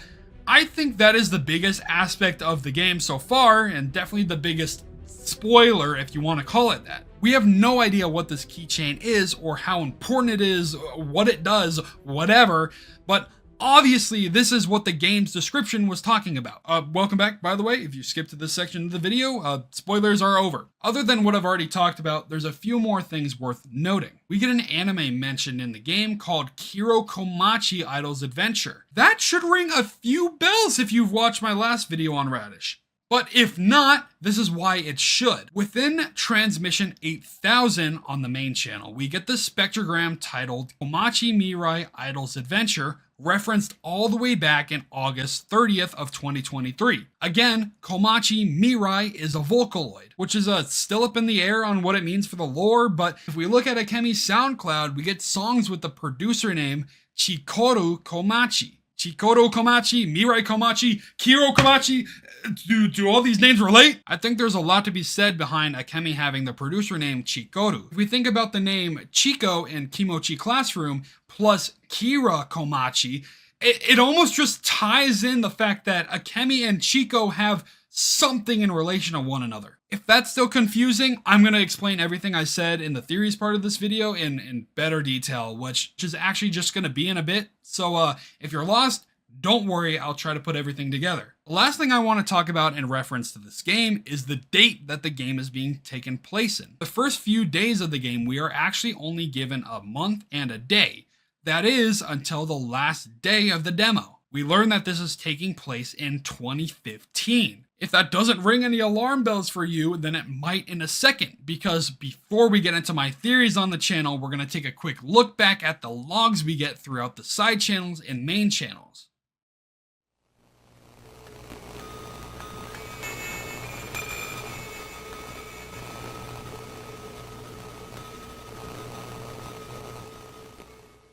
So, okay. If you remember from my last video, we went over all the logs that we found within the different channels, stemming from the 10 failures, to the camping video, to the Morse code log we got on Akemi's SoundCloud. If you have no idea what I'm referring to, basically we just got a bunch of logs surrounding a patient undergoing some kind of experiment in the years 2015 to present time. In 2015, we learn about the patient undergoing some physical exams and mental wellness checks in order to be deemed well enough for some kind of experiment. What we do know about the experiment is that it has something to do with the brain, as the patient had their brain scanned to evaluate their receptivity to the AMI treatment. I'm not sure if it's the same AMI in the real world, which is a medical emergency for a heart attack. I don't think they're the same in this scenario since, one, it's not a medical emergency, and two, this treatment has to do with the brain. All that to say, we don't know for sure what AMI stands for. It seems that the whole start of the experiment was on November 15th, 2015, 3 days before the log that we got on G. Bradley's account, which kind of makes it insane that all of this is going down basically 2 months and a handful days after the end of the Kimochii Classroom demo. If I had to make a prediction, then it would be that we will see that date in the future of Kimochii Classroom if the game gets fully released. Anyway, we get a log a few days after on November 21st, which talks about the patient's 6-day preliminary exams to be done, which resulted extremely positively. Interesting that they say that the brain scans show growth and development well ahead of the expected stages of the patient's age range. I feel like with that point alone, we know that this patient is fairly young. Maybe not like child young or toddler young or whatever, but young adult kind of young. Anyways, it continues with talking about showing an 85% receptivity to the mock treatment,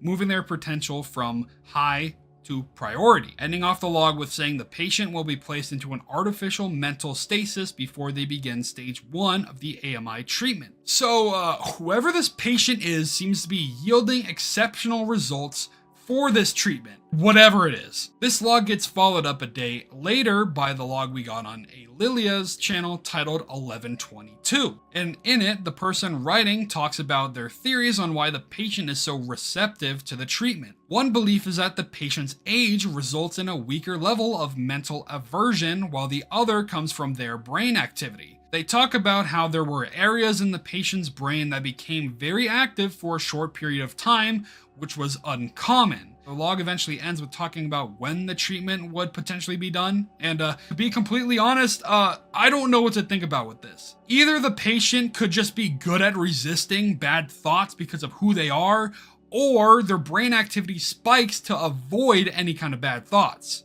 This one is confusing, and I don't really know how to talk about it well enough because this is all this is really sci-fi right now. So yeah, let's just keep going. Next, we got a log from B. Andrea that was posted the same day that Radish announced her Patreon. Within it, we learn that this takes place on November 24th. 2 days after the last log. It took 2 days? In this log, we learn that the stage 2 of the AMI treatment will begin, expected to take roughly 4 days. The patient's cranium and brain will be more thoroughly evaluated and measured for the ideal location for inserting the root link and conduit. Whoa, okay. So we know for sure that whatever is happening is physical and has to do with the brain. It's like they're being hooked up to some kind of machine with wires attached to them. And root link and conduit, huh? I guess we know of root links from what Sakura said, but would this be different? Or does this mean that Sakura, Annabelle, and 5X were all attached to one another with these root links? I'm not sure, but it's definitely something to look at. Let's take a look at the next log. So in this log, we learned that it's on November 27th, the end of the patient's stage 2 treatment. Looks like the root link was set correctly with no issues, and the patient was prepped for it to be turned on. And upon activation, it was fully connected to their brain in 2 minutes with no errors. And we'll now move on to the next stage of the treatment. Okay, I think this stuff is quite interesting to visualize. So imagine that I am placed in this scenario. I'm basically being stuck to a chair or maybe even a bed with this something that's being attached over my entire head that connects to my brain in one way or another. This thing can be turned on for some reason and for some kind of purpose that we don't know yet. But yeah, let's continue. This video is from P. Mary with a log dating December 1st. In it, we learned that the patient significantly underperformed and had to undergo 4 stress resilience tests. Something about this third stage was just too much for the patient. We see that their root link issued a warning report detailing the potential for a first-degree mental fracture if testing continued, which was decided from redacted to be fine enough to continue to completion. Stage 1 and Stage 2 of the treatment went so well for the patient, but what changed? What made Stage 3 so different that whoever the patient is had to undergo so many stress resilience tests to help them? What is a first-degree mental fracture? Is it just some kind of psychological distress? Some kind of... I don't know, a cognitive disconnection where they may forget things or be confused about things. We don't know, but obviously it has something to do with the mind. Not anything physical. Let's keep looking. We jump all the way to October 13th, 2021 in our next log, basically 6 years after the previous log. Within it, we learn about Akemi's online activity, how her interactions and manner of speaking is excessively juvenile, and how she focuses her attention on various sites that promote creative and artistic endeavors. This basically lines up one-to-one with what we see on the SoundCloud and Casting Call Club page. It would make sense for Akemi to be acting excessively juvenile if she indeed was the patient in the previous logs. I mean, think about the big jump between the last log and this one. What if something happened to the patient during that time that resulted in them forgetting about their life, reverting back to a mind when they were younger? That's all speculation, of course, but it's obvious that something happened within the span of time that we don't know yet. Anyway, let's move on. So this is the next log that pops up, and it's actually pretty lengthy, and doesn't really add too much to the logs that I'm gonna go over. I'll pop up what it says on screen, but I won't read it out. You can look at my last video on Radish if you want to hear my thoughts about it. Main takeaway though is that the researcher says that Akemi is making something again, something of a greater or of a larger scale than anything previous, which I feel like we know now is the game. Anyway, the next log is basically the same, talking about things that happened within Radish during that period of time, except we get this. Following the successful component realignment on December 4th, it was assumed that Akemi's frequency and level of activity would decrease. This assumption was only partially correct. Akemi's online activity slowed down considerably. However, the readings for her overall level of activity had continued to show a steady increase. There is speculation, however, as to Akemi's current objective. One speculation is that, given her apparent inclinations for theatrics and attention, Akemi is currently creating something to be presented through an entertainment medium, as she's been previously seen to do with audio and visual material. And it is entirely plausible that she chooses a medium that is interactive. This remains unconfirmed. When I first went over this, I had assumed that it would be either a Q&A or a live stream or some kind of VTuber debut, which was more of a meme than anything. But I think now that we can piece this together to say that this was all just a hint at Kimochii Classroom. It even talks about December 4th, which was the same day that the game was released. So, yeah. Wow, good job, Radish. Anyway, we only got one log after this on K. Mariah's account. It's basically just a back and forth between two people talking about Akemi being quiet, yet working on something. So, yeah, I mean, that's the updated logs. I guess with all of that out of the way, we can get into the last bit of the video with my theories and implications on the entire series. Here we go.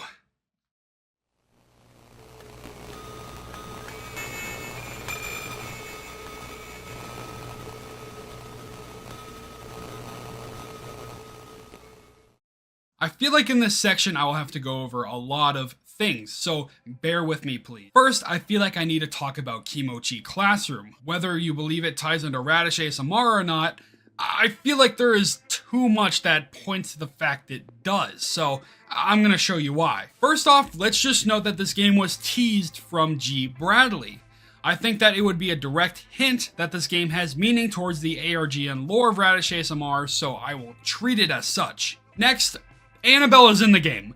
She is in Radish ASMR. She is in Kimochii Classroom. I don't really think there needs to be more said there. Then we got Chico. I believe this is one of the most insane parts of the entire ARG if it's true. To me, Chico is Akemi. Or rather, Chico is Akemi before she became Akemi. We know from the side channel videos that we've seen earlier that Akemi consists of different components.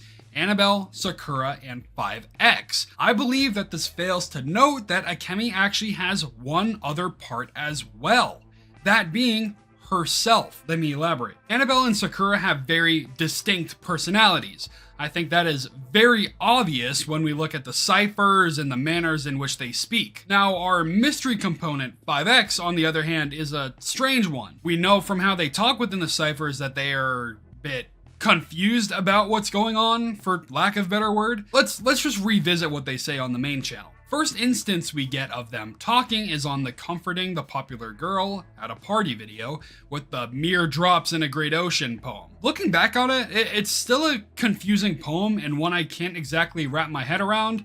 Maybe it'll show up in the game or some kind of variation of it.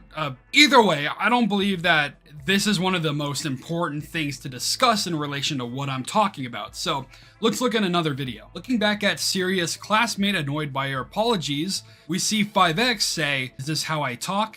Is this how we talk? Who is we? I can't think straight. This voice, why does it sound so, oh my god. Anna, it's you, isn't it?" Obviously, with this alone, we can tell that Annabelle and 5X have some kind of history with one another, since 5X knows Annabelle's voice. Who then could this potential somebody be? My belief right now is that this is actually Simon. The letters fit, if that even matters, and I believe it makes sense from a narrative perspective. This only brings up another question from that Obsessed Yandere Ties You Up video where they say, "Is this how she felt? Cold and alone in an inescapable darkness. Why couldn't I stop it?" Stop what exactly? Who is the she in this scenario? Is it Chico? Is it Annabelle? I guess it's really too early to be answering that question with all the information we got, but I feel like with everything I said, you can somewhat see how all the three components are different than Akemi's personality. Akemi is her own person, not just a collection of the components' consciousnesses. So next, let's talk about Chico. We know that Annabelle and Akemi clash quite a bit from what we've seen from the ciphers and the videos on Radish ASMR, but you might be asking, if Chico really is Akemi, why would she butt heads with Annabelle, who is her best friend? Well, do you remember the staircase incident? Consider the fact that Annabelle, within Radish ASMR, is extremely remorseful about something. She has nightmares about it, panic attacks, constantly saying that she didn't mean to do something. What if that something involved accidentally hurting Simon? If you remember from my first Radish video, we went over a transmission video that seemed slightly out of place due to the audio at the beginning. Transmission 3000. I heard from the doctor that you completely stabilized, but they still don't know when you'll wake up. It's been 3 months now. I heard from the doctor that you've completely stabilized, but they still don't know when you'll wake up. It's been 3 months now, and there's still no signs of you waking up. Now, this audio is actually taken a bit from this video here, the one I just talked about. It sounds like the he in Transmission 3000 could actually be misheard. I mean, the audio is really grainy and glitchy, so it's hard to completely hear the voice, but either way, I think this point will still stand. If the audio is saying he, then this is the only instance we get of a he being mentioned anywhere within Radish ASMR. And even if I'm mishearing the audio on Transmission 3000, Annabelle later states that we have a sister within this video who is very close with Annabelle. What if the he is Simon? What if the listener here is Simon? Hello guys, hello again. This is Editing Peyturtle back, and I just wanted to butt in again because the point I'm really trying to make right now is that the listener is Simon, but as you can probably tell, I recorded this part, this recording happened before the most recent main channel video that I went over, which kind of literally states from Annabelle that the listener is Simon. So everything that I'm saying here, it's still valid in one way or another, but I just want to say that the listener is pretty much confirmed to be Simon due to the fact that that recent video that we got kind of outright states it in a way. Plus, I mean, spoiler alert, I don't know when this video is going up, but hopefully it goes up before the next video that comes out because we got it on Patreon right a couple hours ago, and in that video they do name drop someone else that's from Kimochii Classroom. Well, I assume they do anyway, it's kind of censored out, but I can kind of fill in the blanks. I'm assuming that's what Radish is gonna do going on, or going forward with her content, is kind of making it a little more centered towards Kimochii Classroom, which is, you know, it's alright. I'm not complaining about it, but it's also like kind of ruins a little bit of the fun of it. But anyway, yeah, that's all I kind of wanted to say. It's almost confirmed at this point that the listener is Simon. So I'm gonna just let myself ramble on with this point before we get into the other point, and I might jump back in then. So yeah, if we take that to be the case, then it would make complete sense for Annabelle and Akemi to butt heads with one another within the ciphers of the videos and within the videos themselves. Akemi, or Chico, would despise Annabelle for what she did and would want to lash out in some kind of way. I feel like this is where everything starts to loosely connect to one another.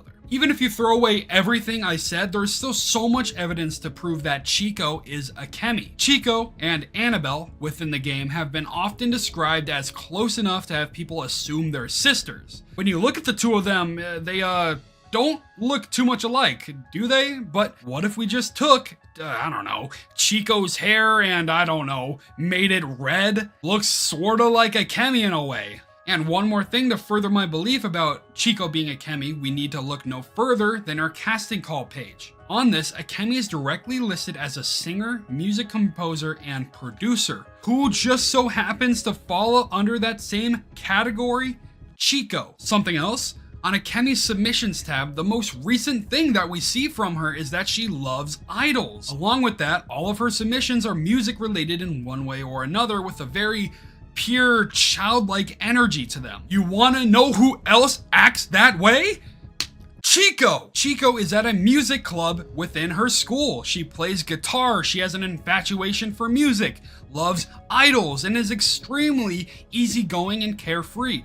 I feel like there is no way that these two aren't the same person, or at least connected in one way. I feel like a lot of people can see this as the case, and the only real argument in all of this is whether Akemi is Chico or 5X is Chico. This is where I delve into complete speculation, more so than before, so hold on tight. If we are to believe that Chico is Akemi before she became Akemi, that would have to mean that she would have to undergo some kind of process to get to that state. Why exactly would she do that? Well, again, if Simon is the one who gets put in a coma or even killed, then Chico might be desperate to bring him back. Chico and Simon are incredibly close. I would assume that he would do the same for her if given the chance. And I feel like, and hear me out, that Chico underwent the Lazarus experiment in order to save Simon. Now, the only thing that I can really think of in the game that would provide such a possibility would be the Arison Corporation, which just so happens that Felicia is the daughter of the owner of the corporation. I feel like Felicia is actually Sakura,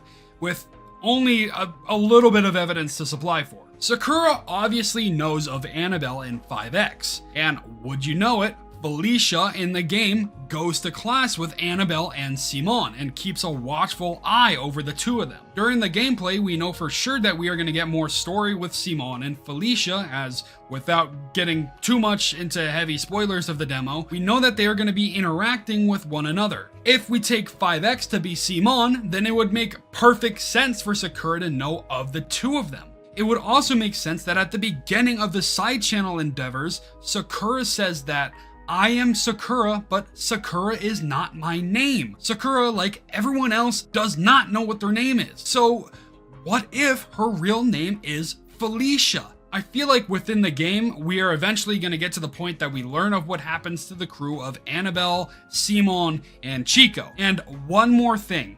There is also an instance within the Your Best Friend Pulls You Aside at the Party video where Annabelle talks about losing someone important to her, saying he's gone now, and it was all before getting cut off. Again, we only know of one he within the story that's of significant importance, that being Simon. We also get this text that flashes on the screen of 5X, is that you? If we believe the listener to be Simon, and we get this direct question of 5X, is that you, towards the listener, I feel like we can put 2 and 2 together and say that the listener and 5X are related. But, okay. So, I guess to sum up the whole goal of this theory is to say that the people within Kimochii Classroom are the people within Radish's lore. Simon being 5X in the listener, Annabelle being Annabelle, and Chico being Akemi and Felicia being Sakura. I think Mayuka might play a part into it, but we really don't know much about Mayuka aside from that one video that we see on the main channel. And with that long tangent out of the way, let's look into some other theories and ideas that I said I'd go over. First, the idea of memory within Radish ASMR. There have been many videos relating back to this idea of memory, from Transmission 2000, where Annabelle is clearly distressed about not being able to remember something, to videos like this, where Annabelle states that she doesn't remember who we, the listener, are, but believes that we are important, to the ciphers themselves that question who they are and are confused about what's going on. We mainly see this bit with VIII. Like I've said earlier, from the side channel videos, we obviously know that the components suffer from poor memory, due to their memories being foggy, removed, or straight up blocked. So what does all of this mean? I think it means that whatever Akemi, Annabelle, Sakura, and VIII went through are involved in the same thing. Consider what we know from the Akemi logs. A patient was hooked up to a root link that was connected into their brain. Who else are called root links? Akemi's components, Annabelle, Sakura, and VIII. We also know that there is a potential for a first-degree mental fracture within the treatment that the patient went over, which could signify a loss of cognition and understanding of who they are. Obviously, we don't know to the degree or the severity to which their memories are lost, but forgetting their own names is one thing to go off of. Could they all have participated in the Lazarus Project in one way or another? I think that in itself is its own speculation, but obviously this theme of memory is a reoccurring one and something that we should keep in mind. So let's get into the next big theory that I have, that being the listener is Simon and VIII. I know I already said it earlier, but let's further get into it. A lot of people have the assumption that VIII is actually Chico, but I don't think that's the case. First, let's look over these two videos real quick. This one here features Mayuka, the same Mayuka we get within Kimochii Classroom. This video contains the first day of the listener's job. What's interesting about this video is that when Mayuka says our name, she gets cut off by Annabelle's code stating, "Why do you have my..." Or in a follow-up code, it fills in the tags of that saying, "Why do you have my voice?" Okay, real quick, listen. You can drop the miss every time you say my name. I'm not that much older than you. Just call me Mayuka. I promise it's fine. I mean, unless you want me to start calling you Mr. See? It feels weird, right? Yeah, I mean, even if we don't know what Mayuka was gonna say here, I feel like we can almost safely say that she was gonna say Mr. Simon due to the fact that it relates so heavily with the game. We don't see anyone else within the demo that we got so far that they even know of Mayuka. Chico doesn't know Mayuka. Simon is keeping his job hidden from Chico. But okay, how about we look at some other videos? In this video, confronting the popular girl at a party, we get our first introduction of Annabelle. If you remember what I said before, this is the same video we got our huge lore dump in, and that whole mention of Class 201, obviously tying it back into the game. At 5 minutes and 30 seconds into the video, Annabelle is about to say the listener's name before she gets cut off by a set of codes. The same thing that happened within the Mayuka video. Oh, right. My name. I'm Annabelle. But that's always been too long, so everyone usually just calls me Anna. And if I remember, you're...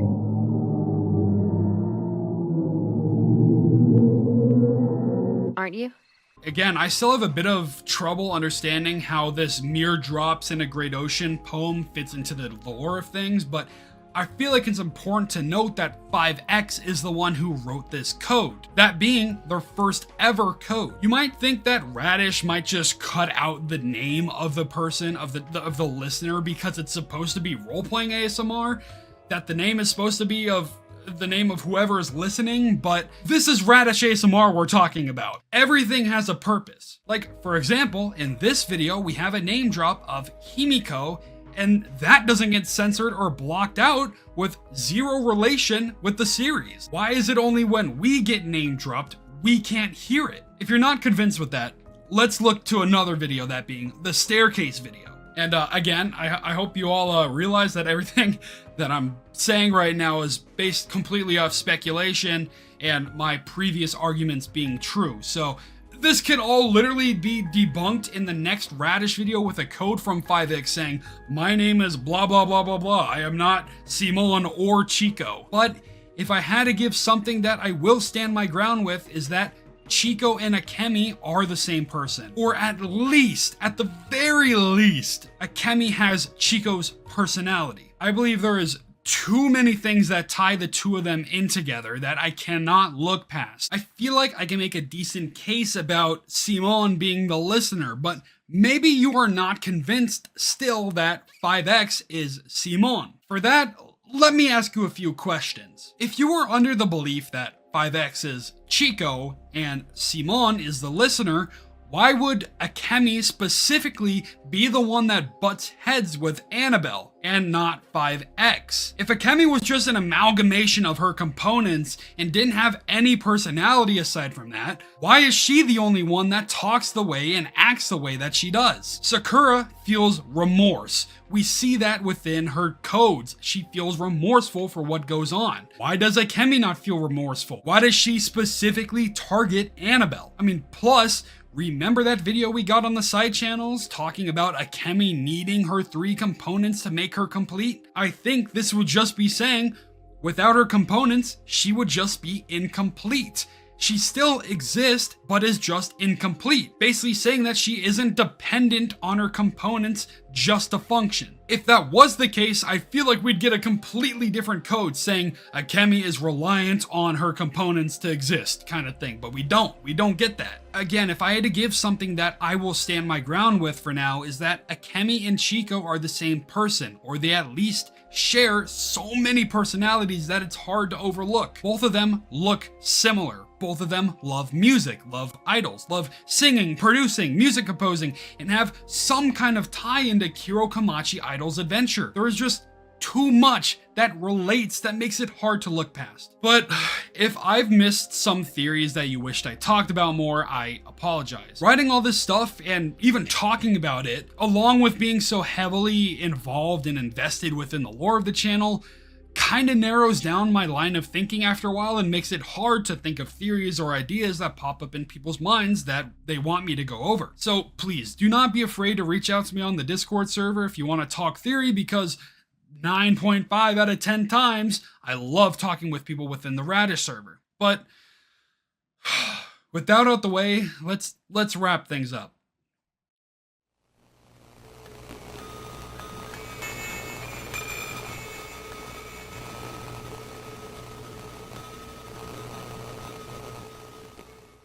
Okay, welcome to the end of the video.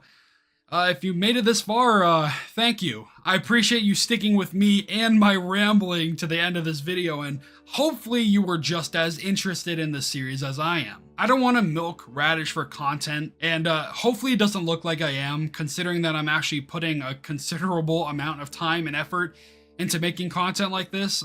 Either way, Radish has been constantly on my mind ever since I first discovered it about a year ago at this point. And I feel like if I didn't make this follow-up video, I would have gone insane. There has been times, especially when Kimochii Classroom got released, that I wake up and I think of Radish ASMR. I think of theories, and it does not get out of my head. So when I talk about the future of Radish ASMR and what I'll do for it, we'll have to see. I don't know if this is the end of Radish ASMR and the beginning of Kimochii Classroom. I certainly hope not, but there is a possibility. If the series does end up fizzling out in favor of Kimochii Classroom, I'm still going to be around analyzing the series. I feel like it's got a vice grip on me, and I can't leave it alone. Also, thank you all for your kind words on the Radish Discord server. I appreciate all of you who have come in for my video and said nice things regarding it, but I don't want to be praised for it on the server itself. I just want to feel like I'm just like you, someone interested in the series. It felt a little embarrassing at times when there were people who came into the server and were surprised to see me. And I'm not saying this like I'm not grateful by any means, but hopefully you'll see where I come from. It's a Radish investigation Discord, not a Peyturtle Discord server. But I mean, I do love chatting with all of you about theories and whatnot, though. So please don't feel like you shouldn't join if I sound like I'm kind of shooing you away. Yeah, I mean, to Akemi and Radish ASMR, thank you for making an ARG that I'm so heavily invested in. I wouldn't be at the spot I'm at right now if it wasn't for you, so, really, thank you. I'm, extremely grateful. To Mazikin, you are an amazing voice actor. Thank you for bringing this world to life and making it even more immersive. And to the Radish Discord server, you are all awesome. I appreciate you all immensely for putting up with my theories and thoughts over the year, and I appreciate just how much you all love this series as much as I do. Here's to more to come. Aside from all that though, I really don't have much else to say. I'm probably not gonna make another video on Radish ASMR until way later next year if Kimochii Classroom drops out of demo and fully releases, and I make a video on that. I appreciate and love every single one of you. Thank you so much for your support. I'll continue to upload content that I enjoy, and hopefully we will see each other in the future. So yeah, that's all. Take care, everyone. Until next time. Making of Radish Part 2. Making of Radish Part 2. You were all here. Say hi. Hello.